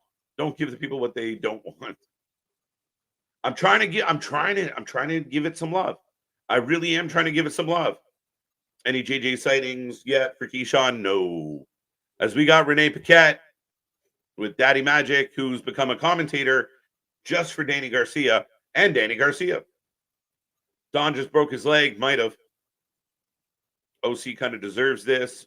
In a way, I can see that point, Mr. Golfer. What's up, Clay Lewis? How you doing? Who has gotten over in the family? Nobody. Takeshka was that close, though. Takeshka's really, really good. Takeshka's even mad about his booking. Goofy.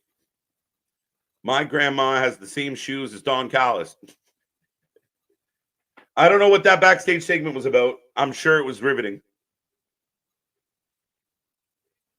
Oh, so up next at the top of the hour, the TBS title will be on the line. Who you taking? CEO or Sky Blue? I want Sky Blue to win. It's not going to happen. All right, backwards booking. MJF nowhere to be found. Ospreay gonna have a match on Collision, which is sad. By the way, programming note, folks, we will be here this weekend. Nick, myself, and Anthony are just working out some details. There's some shows that we might want to cover. So we're just kind of working out the schedule. We will be here live this weekend. So we got Court tomorrow. We got SmackDown and Rampage, I think, on Friday. And then we are here for the weekend as well. So be a friend, tell a friend. And let's get the number back up. Jericho and Don Callis fucking up my shit. Garcia said he's going to get a chance to wrestle Ospreay for the belt.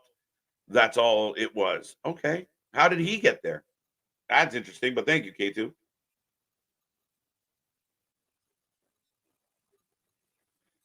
Mercedes Moné for the win. Yeah, I'd say it'd be really weird if it wasn't. Sky Blue wins after she sting-faced Mercedes. I'll take that loss. Chucky Ducky, quack, quack. KJ was the point of the Don Callis family story. Was the point of the Don Callis family storyline.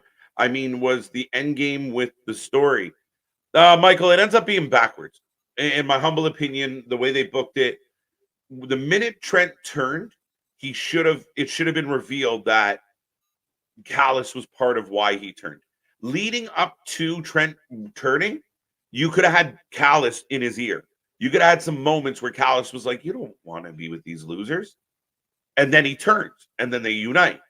The fact that Dawn was trying to recruit the babyface, but ended up recruiting the heel after the fact, after the pay-per-view match, makes no fucking sense. Happy that Mercedes is wrestling more. You'll see, we got two matches. So now she got to put her money where her mouth is. We know her promo skills ain't shit. MJF is due for a promo tonight, just so everyone knows. I haven't heard anything. Yes or no, either way. If you know something I don't, I'll take your word for it, but I don't know. Still here for this channel. Turned off AEW before the second hour. It was bad. Roddy, we appreciate the support. We appreciate the love. Like I always say, the wrestling might suck. We never do. We are the alternative commentary. You can just mute Excalibur. You don't have to listen to his bullshit. You have us all night long, and we'll shoot it straight. Some stuff's bad, some stuff's good. We won't always agree, but we will be honest and shoot from the hip. We have no agenda. We try not to be biased, and we try to be as honest as we possibly can with all of this. Plus, we click on the buttons. So there you go. Some people don't. Mercedes for the win, I guess. Yeah, Mercedes is winning. Is this show on TBS in Canada? I watch it on TSN, which is the sports network. It's Canadian ESPN.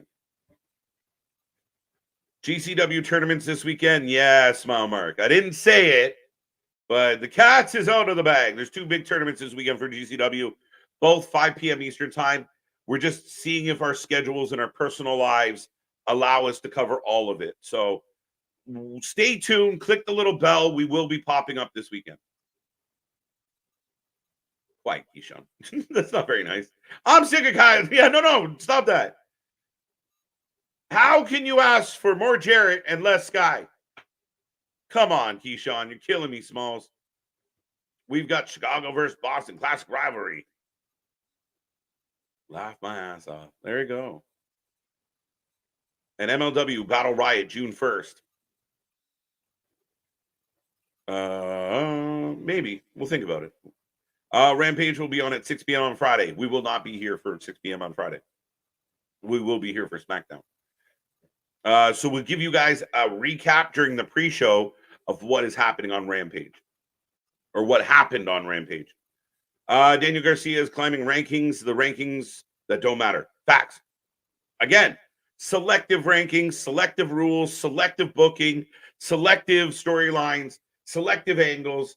If it's something that doesn't make sense, fuck it. We're just going to do it anyway.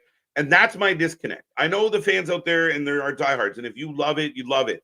I started this channel because I loved AEW and I wanted to defend AEW. Things change. Shit happens. Fuck it. As Sky Blue is in control of Sasha as we go to picture in picture, I will remind everybody, make sure you hit like, subscribe. I'm not even sure how many likes we have right now. According to my count, I think it's 93. But we should be over 100 likes with over 100 people in the chat. 154 to be exact. But yeah, if you haven't hit that like button, like I haven't, make sure you hit that like button. We should have triple digits in the like category. And again, be a friend, tell a friend. I'd like to get back to 200 before the end of the night and be a part of all the fun. We watch more live wrestling than anyone else out there. And once again, do not miss tomorrow. Tomorrow should be absolutely hilarious. A lot of fun, a lot of banter. Nick's getting ready, getting his battle raps all prepared. Anthony's doing his research. Yeah, I mean, nobody's messing around. As tomorrow, Wrestling Court returns, CM Punk versus AEW and the Elite. Who is to blame? Do not miss that one tomorrow. It's going to be a fun one. And we got more Wrestling Court coming your way. We're enjoying it. We even heard the likes of Brian Lass ask for this type of show. Somebody should let him know. Maybe I'm that somebody. Alex, don't tell that to Keyshawn. There you go. The rankings matter as much as the current Miley Cyrus, how they are there, but they don't do nothing. I'll accept that, Christopher. I wasn't sure where you were going with that for a second. It's been at least 2 weeks ago. Sky Blue had a match. Keyshawn, that's true. KJ, I appreciate the work you guys put into the channel. I love seeing it grow. I keep changing my name, but I have been here for a long time now. LOL. Keep up the great work. K2, we appreciate it, sir. And again, a lot of people change their names often, right, Big Dog? But no, we appreciate all the love. And we got some OGs that have been here from day one. Shit, that's how Nick ended up on this channel, was just being in the chat. So, again, we beg you guys, like in a nice way, but be a friend, tell a friend. If you do like our wrestling content, share it with the world. We got our videos. We got our shorts. Anthony dropped one today about the TNA and NXT partnership, or the TNA WWE partnership. 4-minute quick hit. Go check that out. Our shorts are booming. And eat my shorts. And we got all the social medias as well. Right now we're back and we get a sloppy backstabber. Not a bad match, though. I don't got a whole lot of criticism for this match yet. It's been a weird night. A whole lot of like champions versus lower middle card people. Nick's whole legal strategy centers around battle rap. He's doomed. 0-2. Funny how true that is. No, he's got to come out swinging, man. He's got to listen. We put Nick in a tough spot. He had to defend Tony Khan's booking and mentality and all. Poor guy was just like, well, he's doing it. But yeah, no, it's going to be a fun one tomorrow. I'm looking forward to it. And again, this one could go either way. There's people out there that love the Bucks and blame Punk for everything. There's people out there, I call them rational people, that realize what really happened. And I'm not biased. I'm sitting on the bench. I will mind my P's and Q's, but it will be a fun one. We got a 2 count. We got a 2 count. We got a 2 count. Wait, AJ. No, not working. Sorry. I was going to give AJ some balloons. Was that guy in a Booker T? What? I don't know what you're saying. I think he's going to take it to the Biblix. Let's go. Sky Blue sent up the finisher. Down again, a little bit clunky, but we're okay. Moving pretty good. Big knee. Did you hear about the Dave Meltzer versus Alvarez feud going around? I don't know if I've heard about the latest version of it. The Moneymaker. Okay. Decent match. I don't have a whole lot of criticism there. Solid match. Yeah, you guys can argue the validity of whether or not the match should have happened, but Sasha got in the ring. Solid match. Not a whole lot that I really can pick at. It was decent. NXT was the best NXT I saw last night. One step away from the bong. This feels like a family. It is a family. It's a wrestling utopia. I just wanted to create a place where everybody could come together, and you don't have you don't get blocked for having an opinion. You don't get ignored by the channel. We wanted to create a place where people could get to know each other and share their opinions. But here she is. The New Japan Strong Women's Champion in the house. I thought she'd be going after Toni Storm. All right. All right. Okay.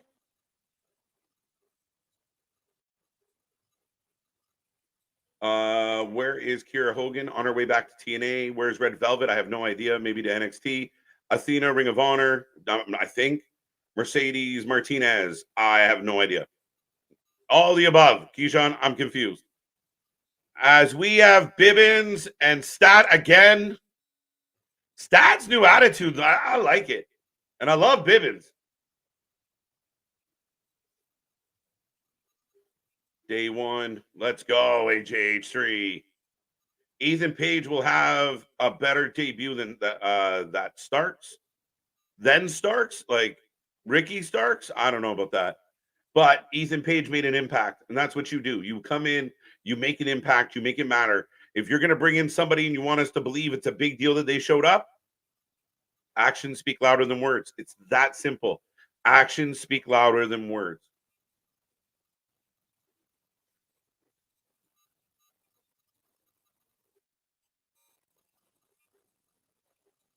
So I like what Bibbins is doing, though.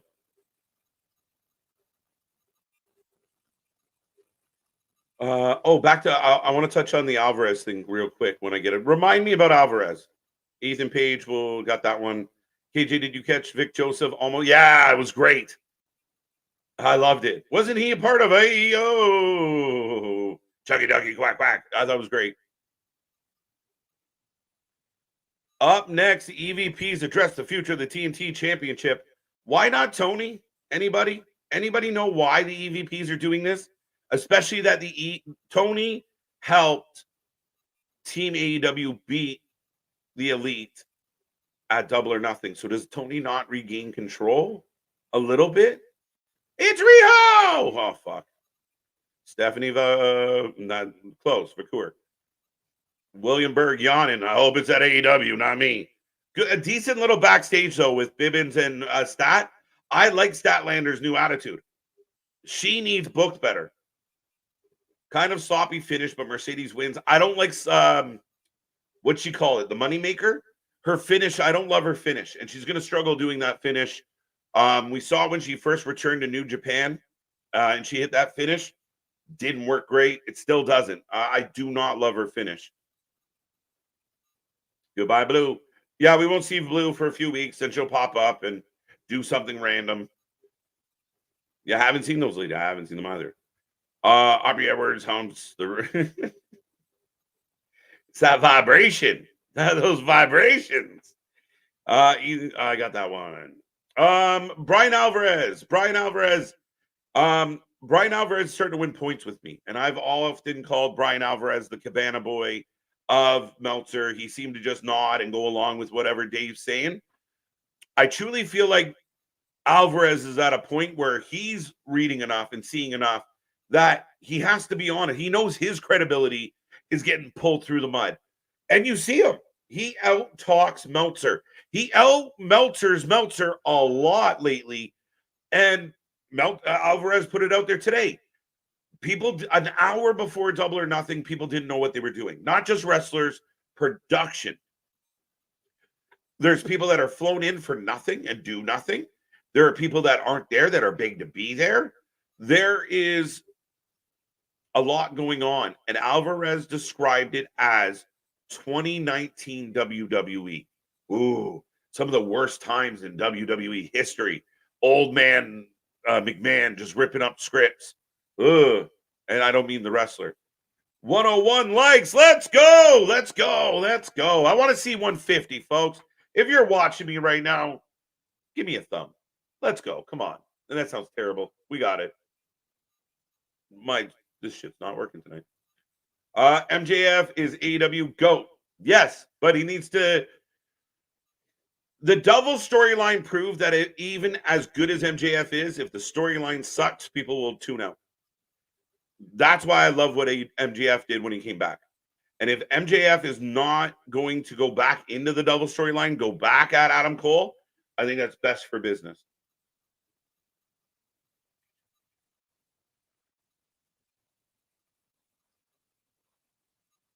Sorry, there was a song in the commercial that made me shake. Michael Cole is a corporate stooge. Yeah, probably to an extent, Mr. Quake. I can go with that. But I mean, Michael Cole's doing a really good job. And ever since Vince left, it's like somebody just took the chains off Michael Cole and you gave him Pat McAfee. So now Pat and Cole, Pat keeps singing happy birthday to the fucking guy. It's the best. But right now, we are showing the replay of the return of MJF. He's finally grown a pair. He is. He's like, fuck, I've had enough of this old man. I'm going to go find another sugar daddy. I'm not taking it anymore. What's up, Jake? How you doing? How you doing? How you doing? I hope Stat Wrestle more 100%. Again, I think one of the reasons why we are getting injuries at the level that we are in AEW is because wrestlers wrestle so few and far between, with exceptions. But if you only wrestle once every 6 weeks, you go in cold, you're doomed. Consistency is king. You got to get hardened up against that mat. You see the blown knees and the hamstrings and the groins when you're not consistently doing what you need to do. Tony versus Chris. Yes, that would work for me. It should have been Tony versus Chris when she lost the TBS title. We wanted this. And now that you got a heel Chris and a babyface Tony, perfect. As long as you don't sell them both as heels like you just did with Serena Deeb and Deonna Purrazzo, I'm okay with it. Tony is only doing late stage Vince stuff. That's what this has become. I don't care what people are saying. I don't care about the reactions. I'm just booking whatever. I'm not prepared. I don't have a plan. I'm booking week to week. And a lot of people backstage are getting frustrated with it. And that's from Alvarez. He's one of the fucking flag bearers for AEW tribalism. So if he's saying it, but we are getting a package about MJF. That's all we're going to get tonight, by the way, for MJF is a package.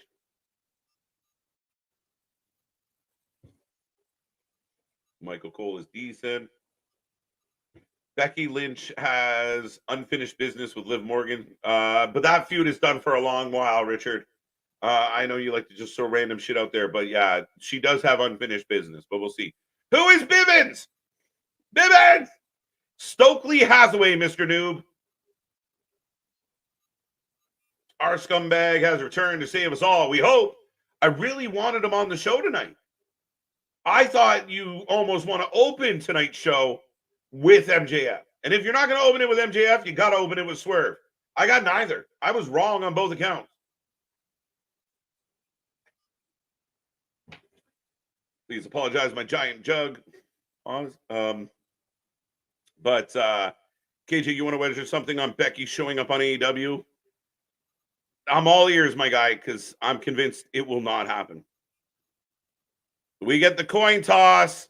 How do they always make the coin stand on its side? They botched the coin toss, but it's not their fault. These motherfuckers can't even flip a coin properly. As here comes Okada. I'm calling Alex Shelley as a Joker and wins the Battle Royal. Oof. Oof. But then he'd be your number one contender for Swerve's title. I don't know about that. Alvarez calling out Meltzer on his bullshit is great. Again, I have said it a million times, guys, and we see here every Wednesday. The fans that do not want to be honest. Don't try and convince, because you got the Meltzers of the world that are telling Tony Khan, you're doing great. Heels and baby faces don't matter. Stories don't matter.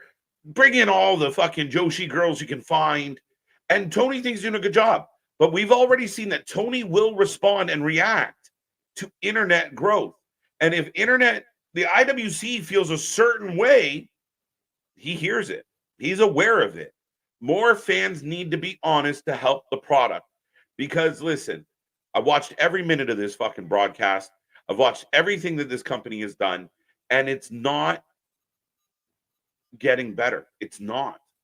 It was better 3 years ago. It was more interesting 4 years ago. And I show up every week, even though people think I hate it, show up every week hoping that this is the week it just changes direction. Crazy. The Young Schmucks. I said it before, and I'll say this again. If, as they pump up their shoes, if the elite, if the group taking over AEW, where it was like Moxley or maybe the BCC in general, or I know Eddie Kingston broke his leg, but like the Mad King and friends, if it was a better faction, a more believable faction, does the storyline play better? What did Okada say? Did he just say? What did Okada just say?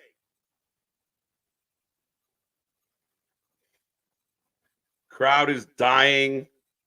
Yeah. We've had a series of fuck it segments tonight. Hey, KJ, how do you think AEW moves away from Undisputed Kingdom? Do they just not mention the group again and have the members follow their own storylines? They just kind of buried it. I don't know what you do with it. I don't think they can continue, and I don't want them to go after MJF, so I'm torn. It's really fucked up that Jack Perry doesn't have any type of makeup, any type of attempt to sell us on the fact that he was lit on fire 3 days ago. Am I the only one that feels that way?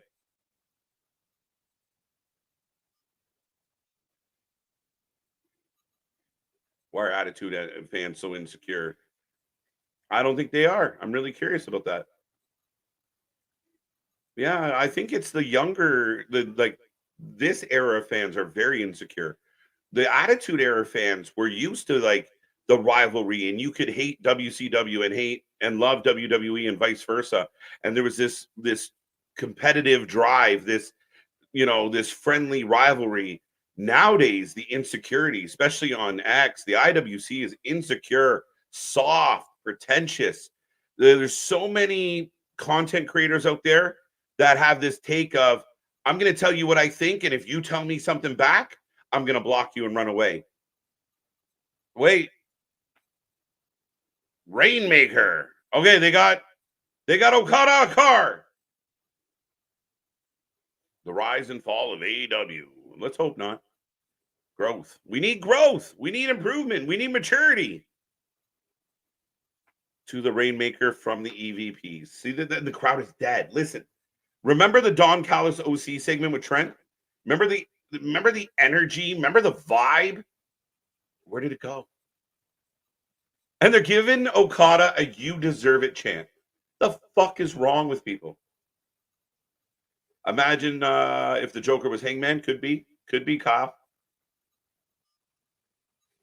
AEW fans are like Americans in a nutshell. I'll take that. I'll take your word for it. Who is more over, Jack Perry or Okada? Jack Perry might have a little more legitimate heat.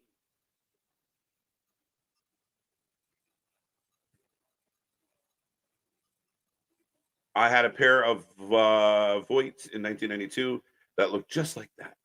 There you go. MJF doesn't love it as much as he pretends. I think he knows who butters his bread and who's going to butter his bread for a little bit, and then I think at some point that's going to change. And again, he didn't put the fucking he didn't do what Callis just did. He didn't get a neck tattoo like Cody. Yeah, continuity does not exist.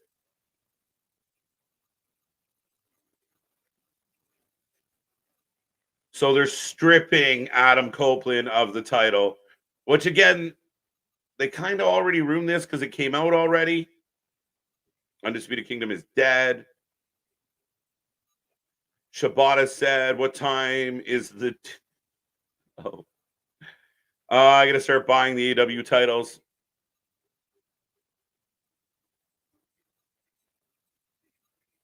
So they are okay. What? The new TNT champion, Jack Perry. Holy shit. They're just giving him the belt. They are giving him the belt. That car is about to be steamrolled. I wish. Oh, here comes Daniel. Christopher Daniels here. But if you're just tuning in, the Bucks have announced that they are stripping Adam Copeland, who broke his leg, and giving the belt to Jack Perry. Christopher Daniels is an authority figure, guys. He's a new executive in the company. So they fired him in the revenge. This is better, though. Call me Christopher. Daniels is actually waking the crowd up. So Christopher Daniels is now an executive, and when he makes decisions, they matter. Real fire, cry me a river.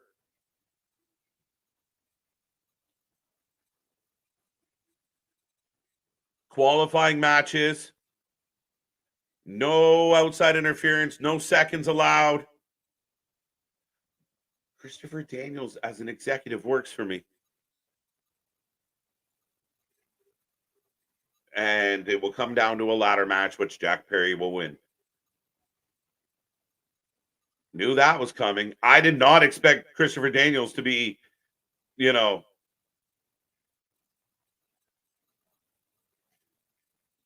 guess this works. Another qualifying match. I'm okay with it, though. I can't give them shit because somebody broke their leg. They had to come out of it. They needed a plan. You have a few qualifiers. You have a ladder match. I have to be okay with it, guys. But CD is a legit authority figure with an attitude. And here come the Acclaimed. The Acclaimed and Billy Gunn are coming out to confront the Elite. Why? Yeah, Jack Perry will win.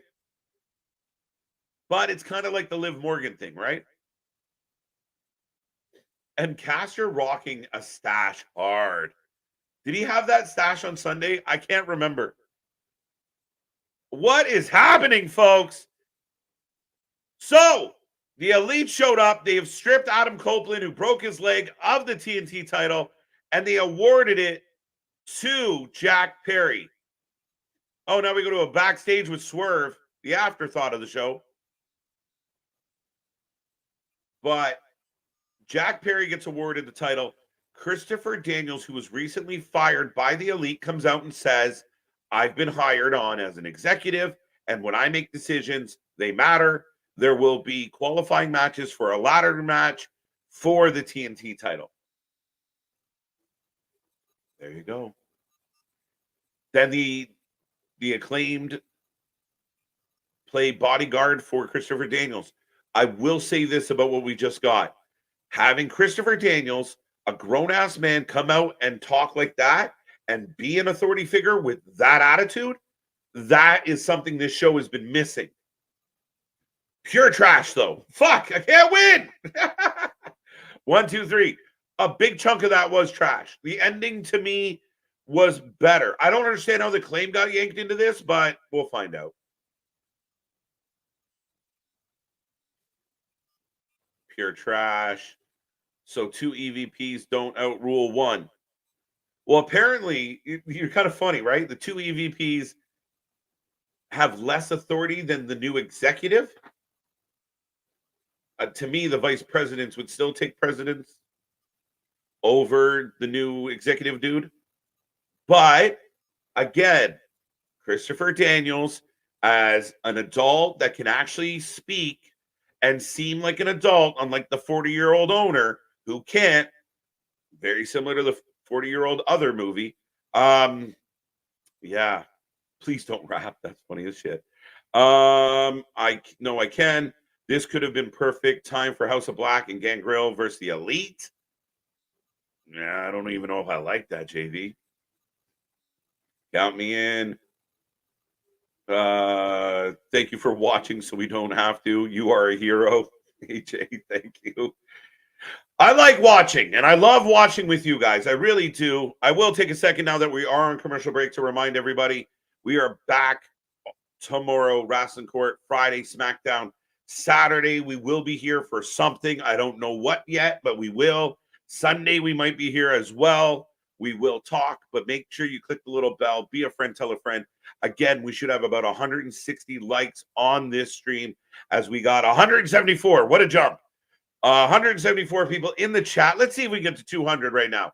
So if you're watching right now, let's see if each of you can get me a friend and get this over 200 tonight.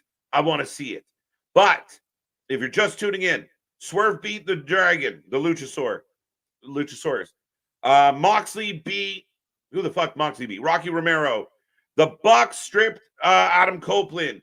Tried to give the belt to Jack Perry.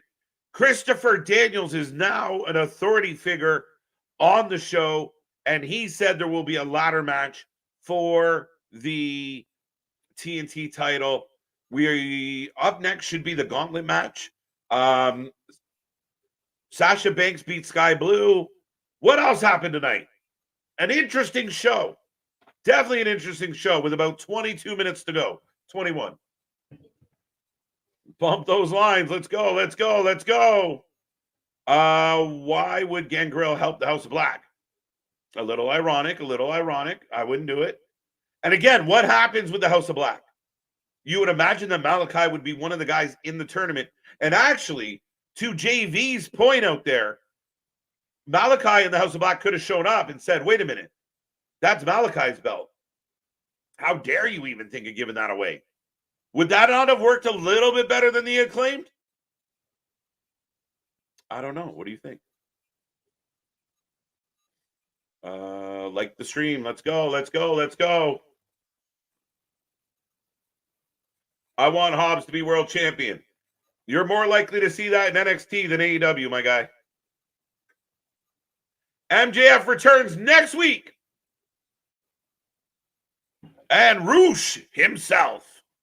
We got Roosh. MJF.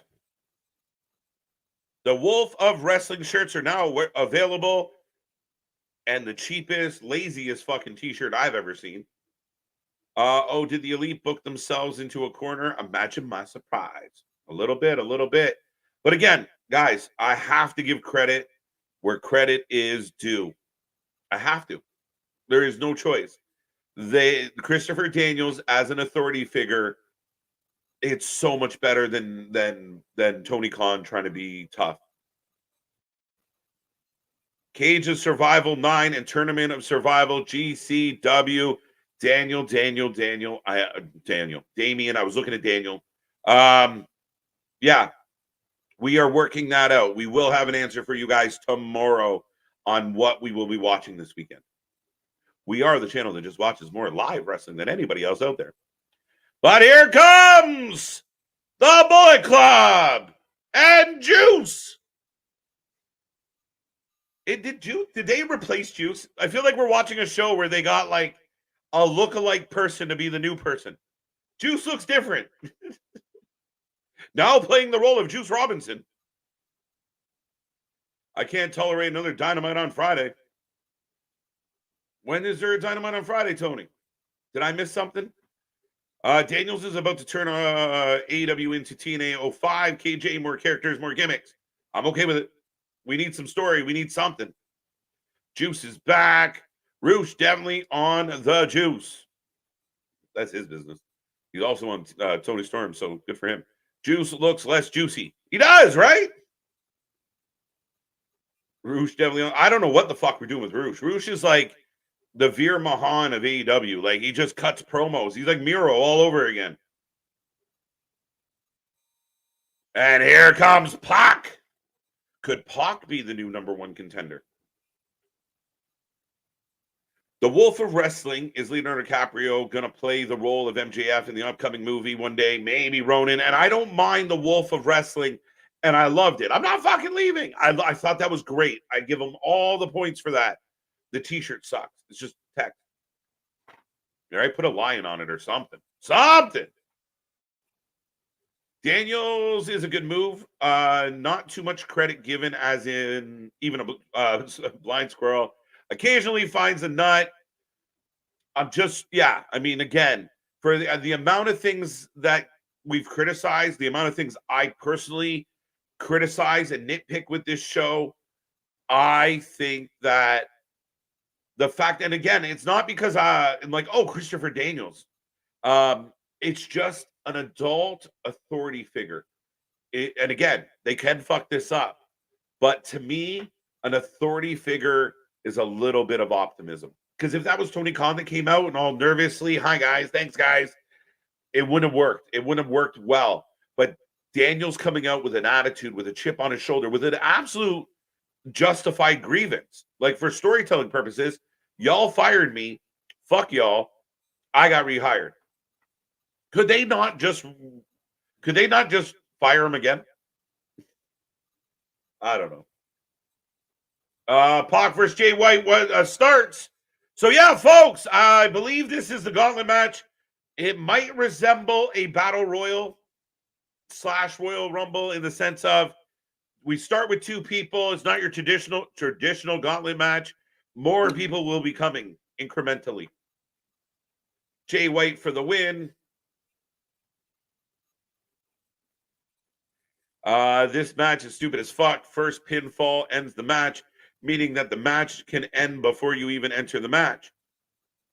Really? Oh, okay. Yeah, I didn't know that. Yeah.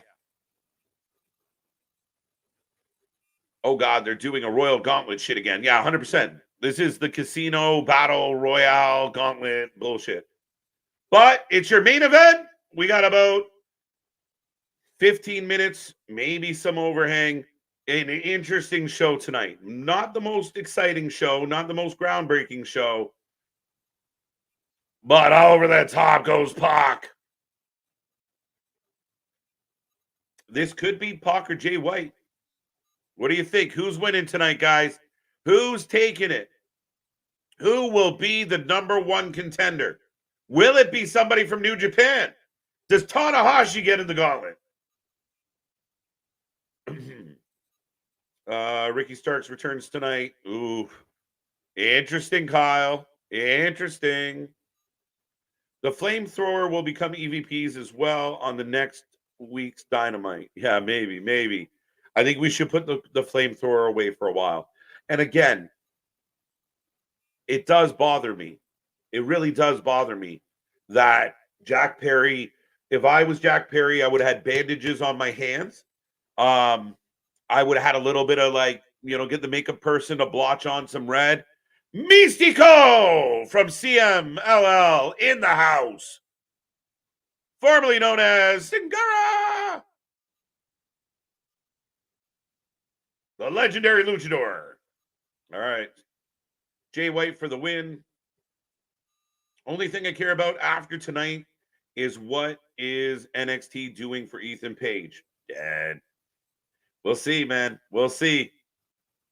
It'll be a New Japan guy winning. I'm kind of with you. What if it's someone from CMLL? I fucking hate that. CMLL. I don't know why my tongue can't separate the L's and the L's. I gotta slow shit down. 21 men every 90 seconds. A man enters. This sounds dirty as fuck, JV. Enters the match. Match can end at any time once a pinfall is captured. Will Ospreay, or I don't think it'll be Will. Will's a middle card champion. Thank God you signed the best in the world to put him in the middle. Oopsie, my bad. But they are saving Ospreay for All In, I think. Leo Rush is no longer with AEW. I didn't know he still was. Mystical from the top. Down goes Pac. Down goes Jay White, folks. And I feel like we haven't had a lot of action. Like, I haven't called a lot of wrestling tonight. Am I accurate? And I got 158 people as we go to picture in picture. Has WWE given us more in-ring wrestling than AEW over the last 4 weeks, 3 weeks? Month. Let's go month. Let me know what you think.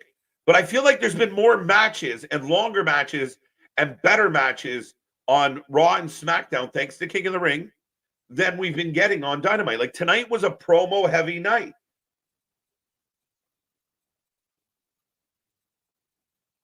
And I only point that out because it's the sports-based wrestling. WWE is supposed to be the entertainment, but I feel like something's changed. The winner could be a former IWGP World Heavyweight Champion, but who?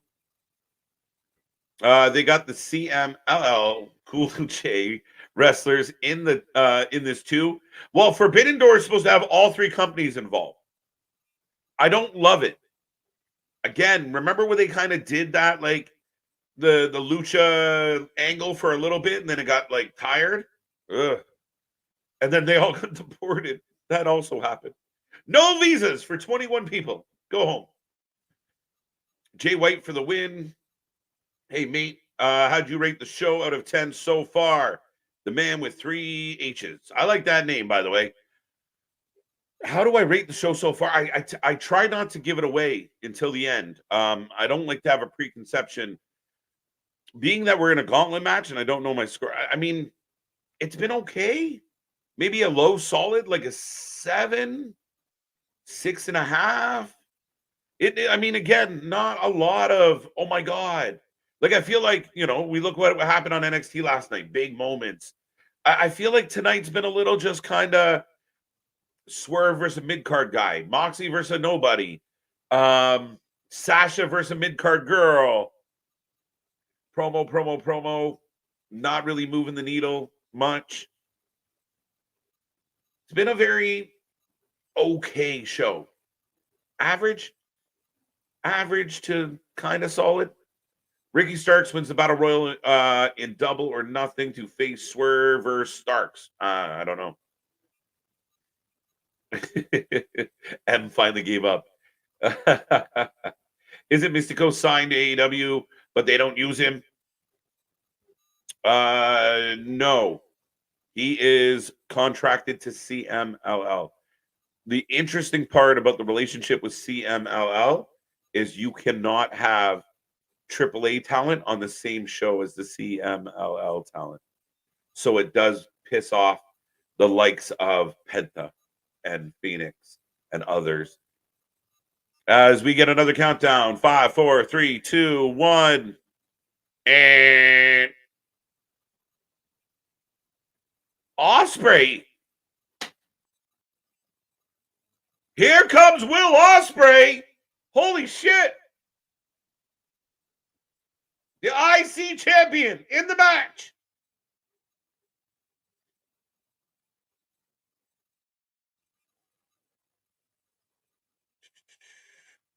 They cut Saraya and Mariah May out of the show tonight. I didn't even notice that, Denisha. I didn't even notice that, but yeah, something must have gone long. As Ospreay and Jay White swinging. And again, one of the loudest pops of the entire night was Ospreay coming out. I like it. We didn't think we were getting him tonight, so that's good. Is this only the third match of the night? I feel like there's only been 2. 4.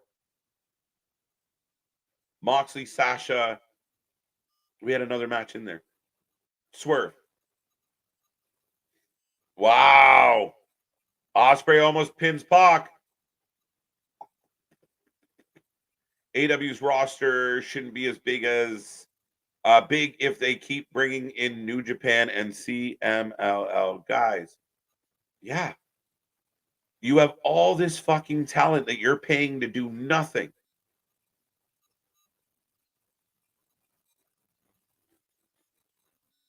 Here comes the Roughneck. It's Umino. So everybody and anybody. There's just fucking everybody in this shit. But here comes Umino. Last time I saw him, he was beating Jack Perry. Point. Highlight of the night for me was seeing Joe and Hook. Interesting. I hated it.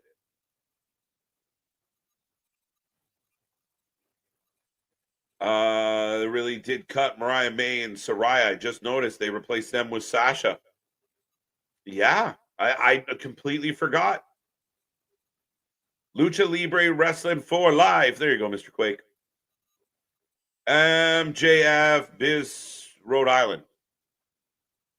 MJF is Rhode Island. Yeah, that's partly why I think he's hanging around right now. As Ospreay and Umino laying it out. Big drop kick. Sin Cara for AEW champ. There we go.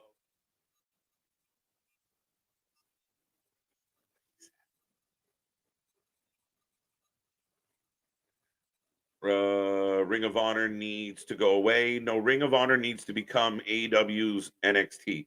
Ring of Honor should be full of the young talent, the Garcias, the Yutas, the Sky Blues, your up and coming talent. That should be your training ground at preparing talent to be on the main shows.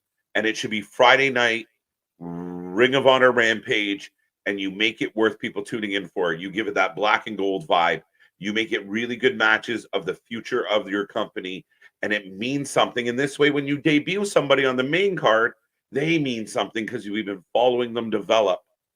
Here comes Cesaro! Well, Ospreay is going to win and become the belt collector. I fucking hope not. Like Ospreay versus Swerve at Forbidden Door doesn't play well for me.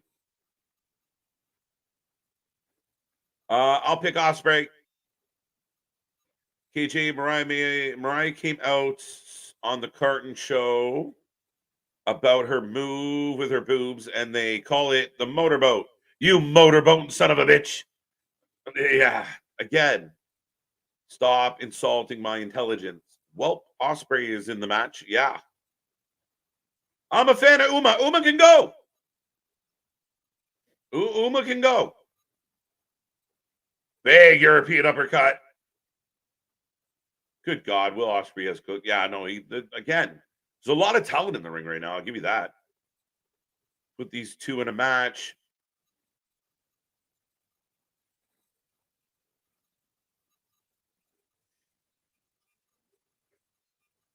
What match is this? This is the main event. It is a Casino Royale, whatever.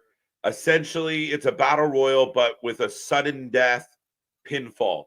So every 90 seconds, a new person comes out, but you add the first pinfall wins. So you could be sitting waiting for your turn and never get there. Oh, yeah. The minute we got Ospreay and Umino in that dropkick spot, 5 stars. Dave Meltzer starred himself all over the place. As we go back to picture, ladies and gentlemen, I got about 5 minutes left on the clock. Not a single American in this match. You're right. Not one American so far. Cesaro's closest as we're getting. But yeah, you got Mystico, Ospreay, Jay White, Pac. That's a good point, JV.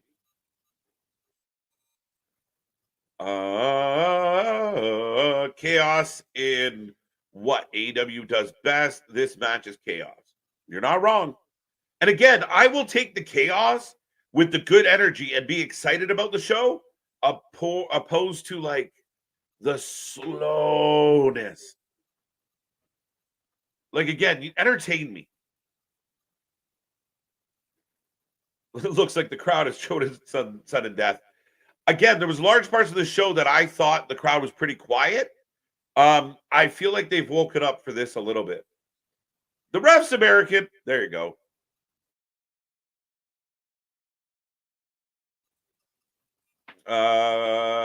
Cesaro is a real American. Don't forget. They should form the League of Nations. Who? What people? We the people. There you go. Was the show good? I barely was able to watch. The show's been okay. I thought it was really boring for lots of it. When is Cornette dropping the Double or Nothing review? I don't know. Go watch our Double or Nothing review. But that's one I'm looking forward to hearing. SEU, this is the worst town. I miss them. When they fired Christopher Daniels, I thought they were going to bring back Scorpio and run it out. I was wrong. Wes V, Hacksaw Jim Duggan coming down. And oh, yeah. Is Tanahashi in this match? I think he might be, Damien. I think. Claudio just spinning everybody. That's his gimmick. He's the Schwinger. He's a Schwinger. 4, 3, 2, 1. Rouge? Or is it Leo Rouge? It's Leo Rush! Leo Rouge.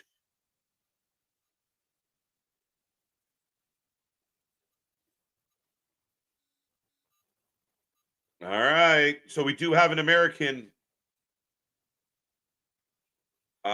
Did meet Scorpio. Did meet Matt. Scorpio come back, wrestle on Collision once. Yeah, they were kind of selling it and they gave him a little promo package, but I thought they were going to maybe he would help Christopher Daniels because of the history. I guess not. Why not the Young Bucks have a match and beat the first ever AEW tag champion? First American. Claudio almost spin the ref. The man of the hour. He be back. He back. He back. There you go. I got it eventually. Well, Leo's off and running.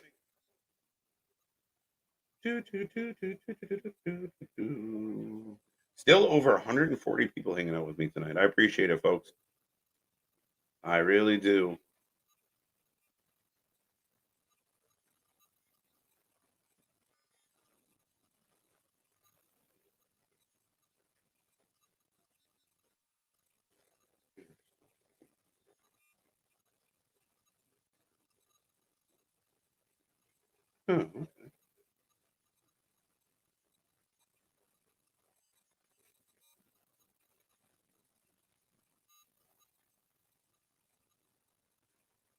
All right, we got another countdown coming. Leo Rush keeps coming back. The guy has more retirements.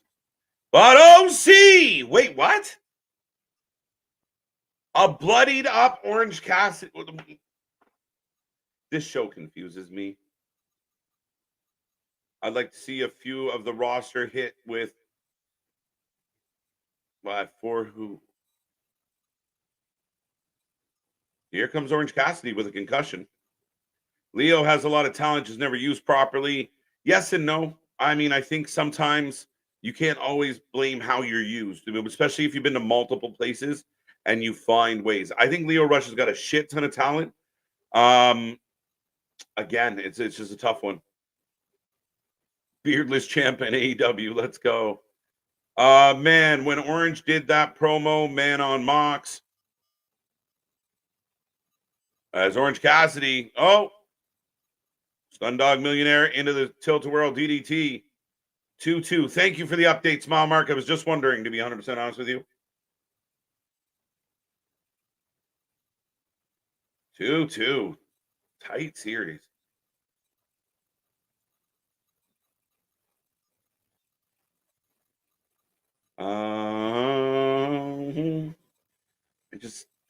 West V. If Orange Cassidy wins this match, what the fuck? Like, he can't. He can't. OC like skim milk. Overrun. Yeah, we're into the overrun. We're 1 minute over, ladies and gentlemen. We're over 150 people in the live chat. Make sure you be a friend, tell a friend. Keep these numbers going. And we are here all week long for all your favorite wrestling, including tomorrow. Wrestling Court, CM Punk versus the Elite. Who was in the wrong? Who is to blame for all the drama with AEW and CM Punk? Tune in tomorrow to find out. And find out who's coming next. Oh, Hichichero's back. Woohoo! Hechicero, the submission specialist.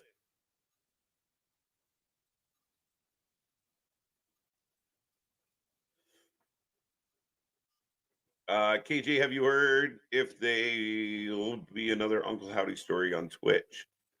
I have not, actually, Kyle.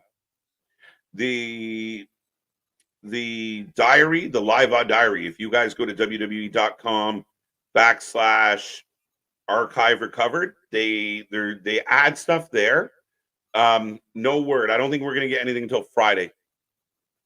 Orange Cassidy gets a near fall on Hichichero.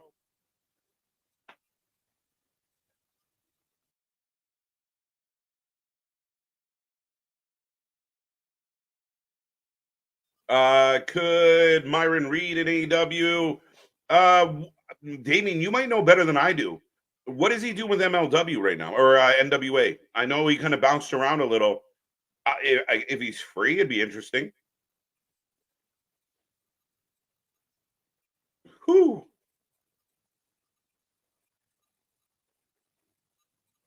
Gnarly Snapdragon Suplex.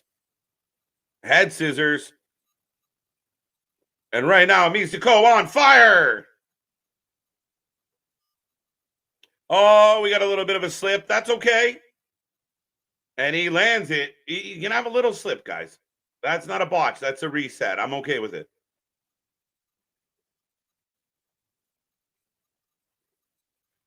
There you go. Thank you, Mr. Quake. Will is dead. He might be. Orange punch to Umino. Pac goes for the roll up. Not happening. I think we're getting This Is Awesome chance. Awesome. Whatever happened. Enzo's still doing the independency. Guy's a nice guy trying to figure. I don't know. I'm surprised that nobody, and especially a Tony Khan, hasn't taken a chance on Enzo.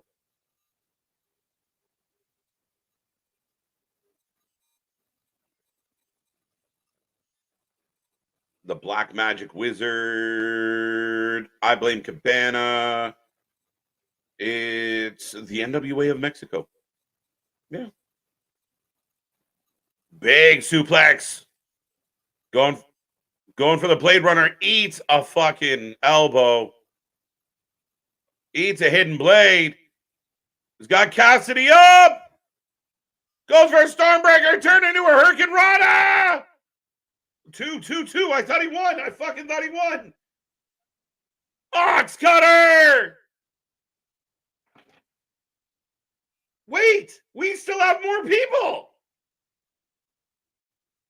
Your new #1 contender, Will Ospreay. Give me all the belts.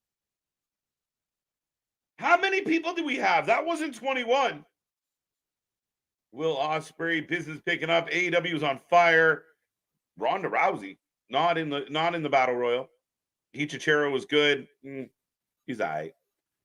Killer Kelly and Myron Reed are officially, that's very awesome. Okay. You said it, MDB. You said it. You said it. So at Forbidden Door, you're going to have two of your own fight. Two of your champions are going to go belt versus belt at Forbidden Door.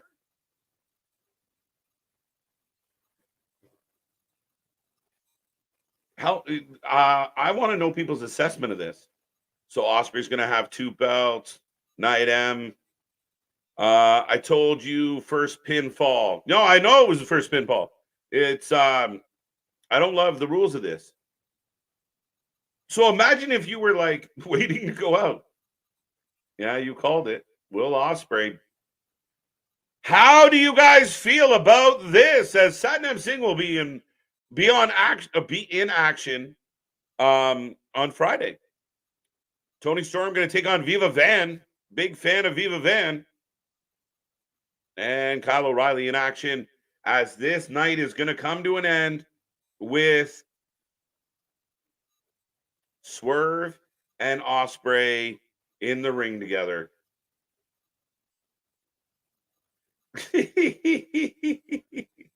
I love that question, Em. We'll find out someday. You know, again, a gentleman never tells. Boo. I think Swerve wins Forbidden Door, then Ospreay wins it All In. I'm kind of with you, M. Jackson. I'm kind of with you.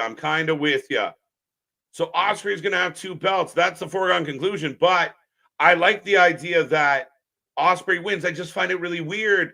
Forbidden Door is all about the door, the Forbidden Door, and you're going to take two of your belts and fight each other. Now, granted, you're going to have other matches of note, but it's a little bit odd, no? I honestly thought somebody like Tanahashi or maybe on the off chance an Umino. This is interesting. And also, how do you feel that they do a gauntlet? And how many people came out? 10? Not even half. Not even half the people that were scheduled to be in the match made it out. That's interesting. But, ladies and gentlemen, as always, we take a rating out of 10 at the end of every. Let me know. How did you feel about Dynamite tonight? The good, the bad, the ugly. What did you like? What didn't you like? And what rating out of 10 would you give this one? I'm torn. Actually, no, I'm not. I thought this was a very flat show. The big energy spots were Don Callis and Orange Cassidy. The Battle Royal at the end, which is, again, if you ignore all kind of the obscenities or the obscene omissions is a better way to put it. Yeah, I mean, again, if you're advertising there's going to be 21 men in this Battle Royal and you have a pinfall at 10, I say NXT was better. Interesting, Kyle. No real big surprises. I think the big surprise of the night is the fact that Will Ospreay gets the W. I feel like this could have been an opportunity where you could have used like a Jay White or a Pac at a title shot, a really good match at Forbidden Door, and then you set up for Ospreay. And like, you got to keep Ospreay and Swerve relevant and interesting from now to the end of August. That's interesting. I'm wondering if maybe it's not going to be Swerve versus Ospreay at All In. Maybe it will be someone else or something else. Whew, I don't know. So having a higher number sucks. Yeah, you got really fucked in the ass if you take 20, 21, 12. Like, you at least think you get the majority. Like, I don't know. I hate it. I fucking hate what just happened. As soon as Will came out, it was predictable.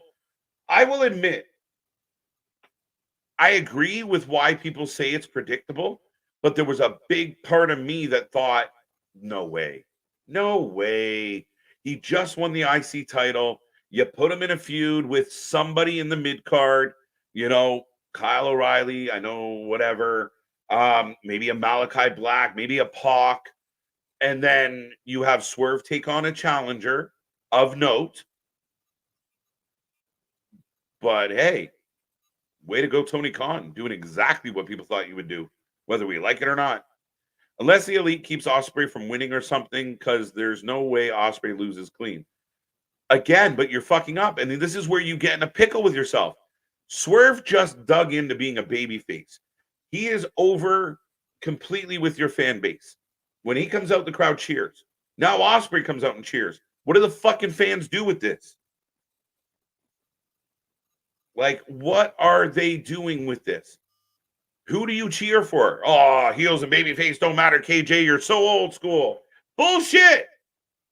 You can't tell me Jay White going after Swerve wouldn't have worked. A legitimate heel. I don't know, man. I don't know. I'm torn. I'm struggling. Yeah, fuck. I don't know. 7 out of 10 says Larry. Viva la Bam, Viva la Van. All right. All right. Hashtag Danny DeVito. I have no idea why that ended up in the chat. Another way to make Swerve look weak, take more shine off your world champion. Smile Mark, that is the problem. And as a fan of Swerve, I don't love this because more people are going to cheer for Osprey than Swerve. I think. But yeah, unless it was, yeah, sorry, Swerve, you had a nice moment. Thank you, but it's not working out. We're going to move on from this situation. Oh, I don't know. I'm okay with Swerve and Osprey doing the title for title. WWE did not have the guts to do that with Cody and Logan. It wasn't about guts, real. It's about sensibility and smartness, and it's intelligent booking. That's the difference. And again, I love instantly when something kind of gets booked funky or something wonky happens in AEW. There's always an AEW mark that like pops out of the bushes and goes, but WWE, you could not do Cody versus Logan, title versus title. Logan's not losing his title. Cody wasn't going to win it. You were going to fuck up the match and make it predictable. So you have a lawyer come in and you pull a heel card. It was brilliant and well done, well delivered, good match. And that's what they get credit for. This is the better choice. You're destroying a new world champion in the process. They're going to have a phenomenal match, guys. Don't get me wrong. But it's a tough one. It really is a tough one. Osprey, BS, MJF. Yeah, but we don't know what's happening with MJF. We didn't even get MJF tonight. So goodbye, Swerve. 3-2 Edmonton. There we go. There we go. KJ, would you pay The Undertaker $300 for a selfie? Probably not. No. Yeah, no. I love The Undertaker. Don't get me wrong, but I don't think I should drop $3 on a picture with anybody. Flat without MJF. A little bit. I really wanted MJF tonight. 6.5, 4.5. I say NXT was better. Got that one. 6. AEW had the better wrestling this week, but NXT was more entertaining. What was the better wrestling this week, RM? Help me understand. Like, not in all due respect, let's walk it through. What was the better wrestling match that we got tonight? We got a gauntlet match with half the people that were supposed to be in it getting in it. Swerve and what? That didn't work. Swerve and the Dinosaur was okay. Sasha Sky Blue wasn't bad. I gave them a thumbs up. Not bad, not bad.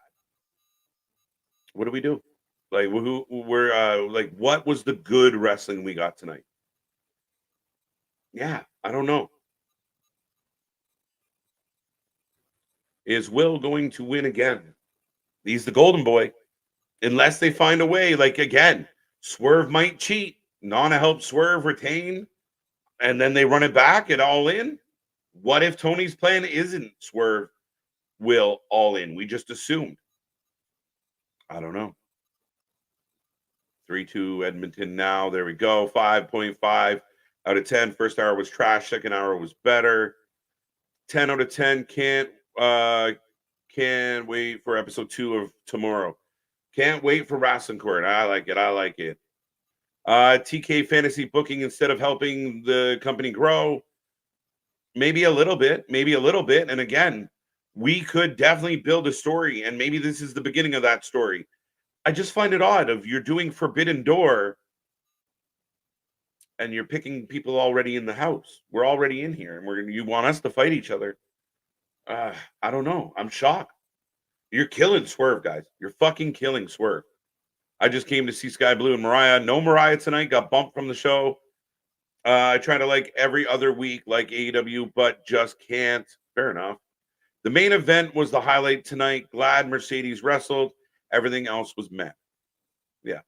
And there was stuff on here that was less than meh. That's my issue is like that Jericho shit hurts your rating. This show is going to get a lower mark because you did things like that. Goodbye. Goodbye. No Nick Wayne's mom. 0 to 10. I'm with you, Tony. I'm with you. 3-2 Edmonton. All in Ospreay versus Pac. Okay. Maybe. Probably going to be Jericho. Put the belt on Jericho going into August. Oh, don't do it. I just made that joke. Like, that is scary. Maybe if everyone thinks it's all going so well, they do it. If Swerve beats Ospreay, the current champ, yeah, because you're going to turn the fans on him in the process. That's the problem I'm worried about. He has not been booked well, and these mid-card matches have not helped him at all. He is less over now than he was prior. The fans were going crazy for Swerve. And if you rode that wave and you made him a pure babyface and you had the whole crowd jumping up and down the way they do for main event Jey Uso and the Yeet, you're cashing in. You're building on your money. Then you give them something that really matters. Christian Cage, a match with Nick Wayne. Are you fucking kidding me?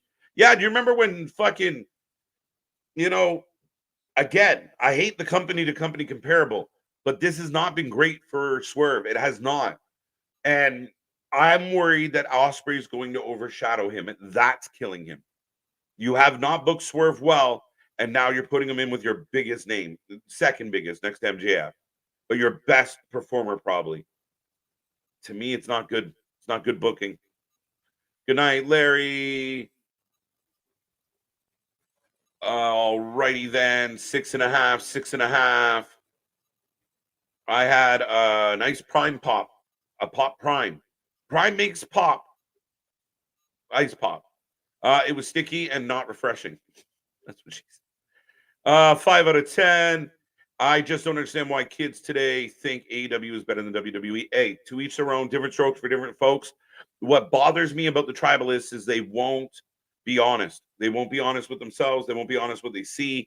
They will rake one company over the coals for the smallest, minute little detail and ignore the blatantly obvious on the other side. And that goes for all tribes, not just the AEW ones, not just the WWE ones, but you watch that and really, again, like to say that, well, WWE didn't have the balls. No, they didn't have the stupidity to put that situation together. I don't quite understand why Ospreay and Swerve would meet now unless you have a plan to turn one of them, or both guys were in a heel faction. Ospreay still is. You just got this baby face groove. And again, I feel like you're undercapitalizing on a very talented human being. In my opinion, Swerve, Strickland versus Will Ospreay, way too early to have that match. Yeah, I think so. Even if the plan is Forbidden Door, we have that match, Swerve wins, and then All In, you have the rematch. But again, then don't put the mid-card belt on Ospreay. Let Roddy have the mid-card belt and be the mid-card champion so you can have a mid-card division. That's just my opinion, guys. I don't know if I'm right. but I know what I don't like. I think Mercedes vs. Sky Blue was the best women's match this week. I don't know. I think the main event Battle Royal was better than Raw's main event. That the Battle Royal was we got some big spots and a few drop kicks, but again, I don't think I was overly excited in the fact that the match didn't deliver what's advertised as well. I don't love it. The only match I say was better this week was Ilya and Ricochet. That's valid. And again, if you like the Battle Royal, you're allowed to like the Battle Royal. I didn't love it just because of the premise. And I wasn't keen on the ending, obviously. Half were in the match because they overran again. It's just not good. Where the best wrestle is just an opinion. It is. And people can't get mad when people from AEW say that. It's like where the big boys play, right? Like, you are supposed to champion your tribe. You're supposed to champion your brand. So I fully expect somebody like Sasha or Ospreay, you sign a contract with a company, you tell everybody in the world. It's like when you buy a new car and you could have bought an old beater, but you got your friends out at the curb going, isn't this the nicest motherfucker you've ever seen? So I get it. But again, I think WWE is putting together more matches and better matches overall. Yeah, I thought tonight was a bunch of collision rampage throwaway matches. Moxley versus Rocky Romero? I'm supposed to be excited for that? Not good. 7 out of 10. Unbelievable. Nick Wayne's mom was not in the last match. She should have won it. There you go, Tony. Show was fine without MJF. He does not need to be there. Alexis does not need to be there all the time. Alexis, he has not been here. Tonight was the night. He came back at the pay-per-view. You bring him out tonight. You keep the continuity. Next week, he'll be here next week. A little anticlimactic for me. This is not about having him every week, but we want Swerve to defend the belt every week, some weeks twice. You got to pick your poison. You can't keep moving the goalpost. So if Swerve beats Ospreay, no, the whole angle is going to hurt Ospreay. He's going to, Swerve. He's going to get overshadowed. And I'm approaching it from a fan viewpoint. I really like Swerve. 6.5. I'm gonna agree with you, Steven. 6.5. And here, let's be real. I didn't love NXT last night.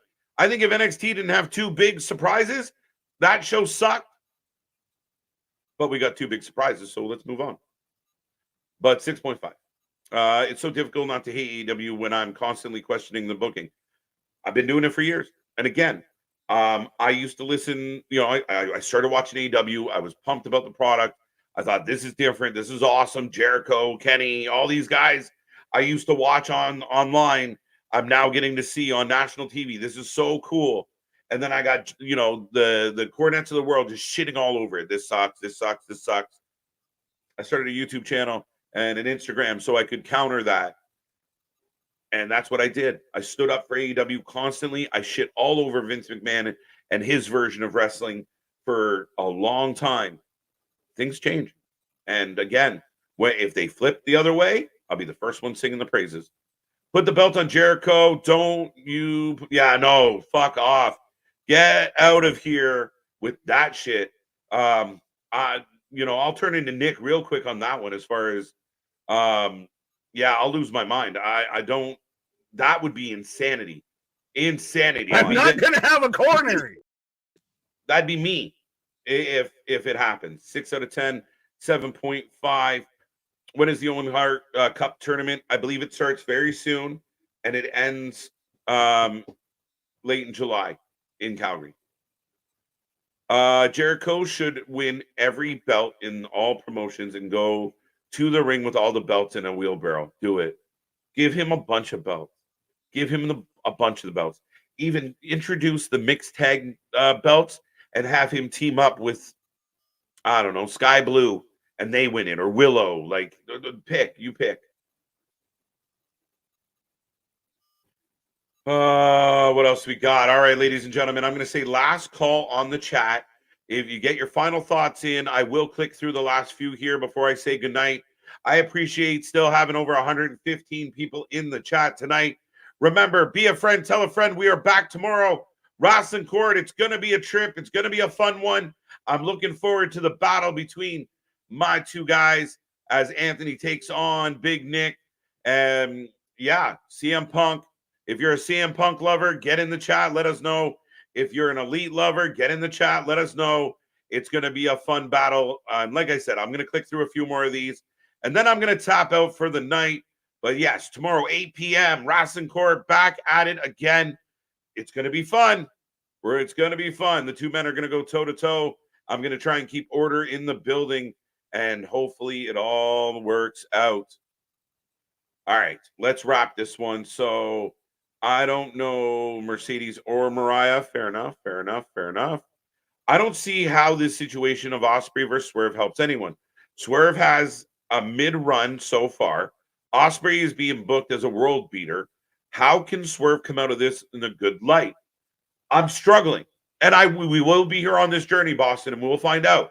But I am 100% struggling with exactly what I just read there, sir. I don't know why you just don't keep the belt separate. Like, okay, I didn't like Ospreay having the mid-card title, but he is a world beater. You give him Pac, bring in Mystico. I don't give a fuck. You give him like these banger work rate matches. And you let Swerve have something of substance. I am struggling. Been watching wrestling for 33 years. You speak perfect sense, and I understand how things should work. Thank you, thank you, thank you. I've also been watching wrestling for 30 plus years. It's a passion of mine. I love it, and I just want it to be good. People take some of the criticism as negativity, but I'm a wrestling fan. It's no different than my leave shit in the bed, and I get to scream at them all night long. That's what we do when it comes to sports. You want to be sport-based? Take some sports-based criticism. I wonder why MJF missed this week. I'm sure he's just doing a promo next week. I think he should have been there. I just do. You know, if you had an MJF segment instead of that fucking learning tree bullshit, we're better off. Oh, you can't have him all the time. We haven't had him. We haven't had him. He hasn't been here.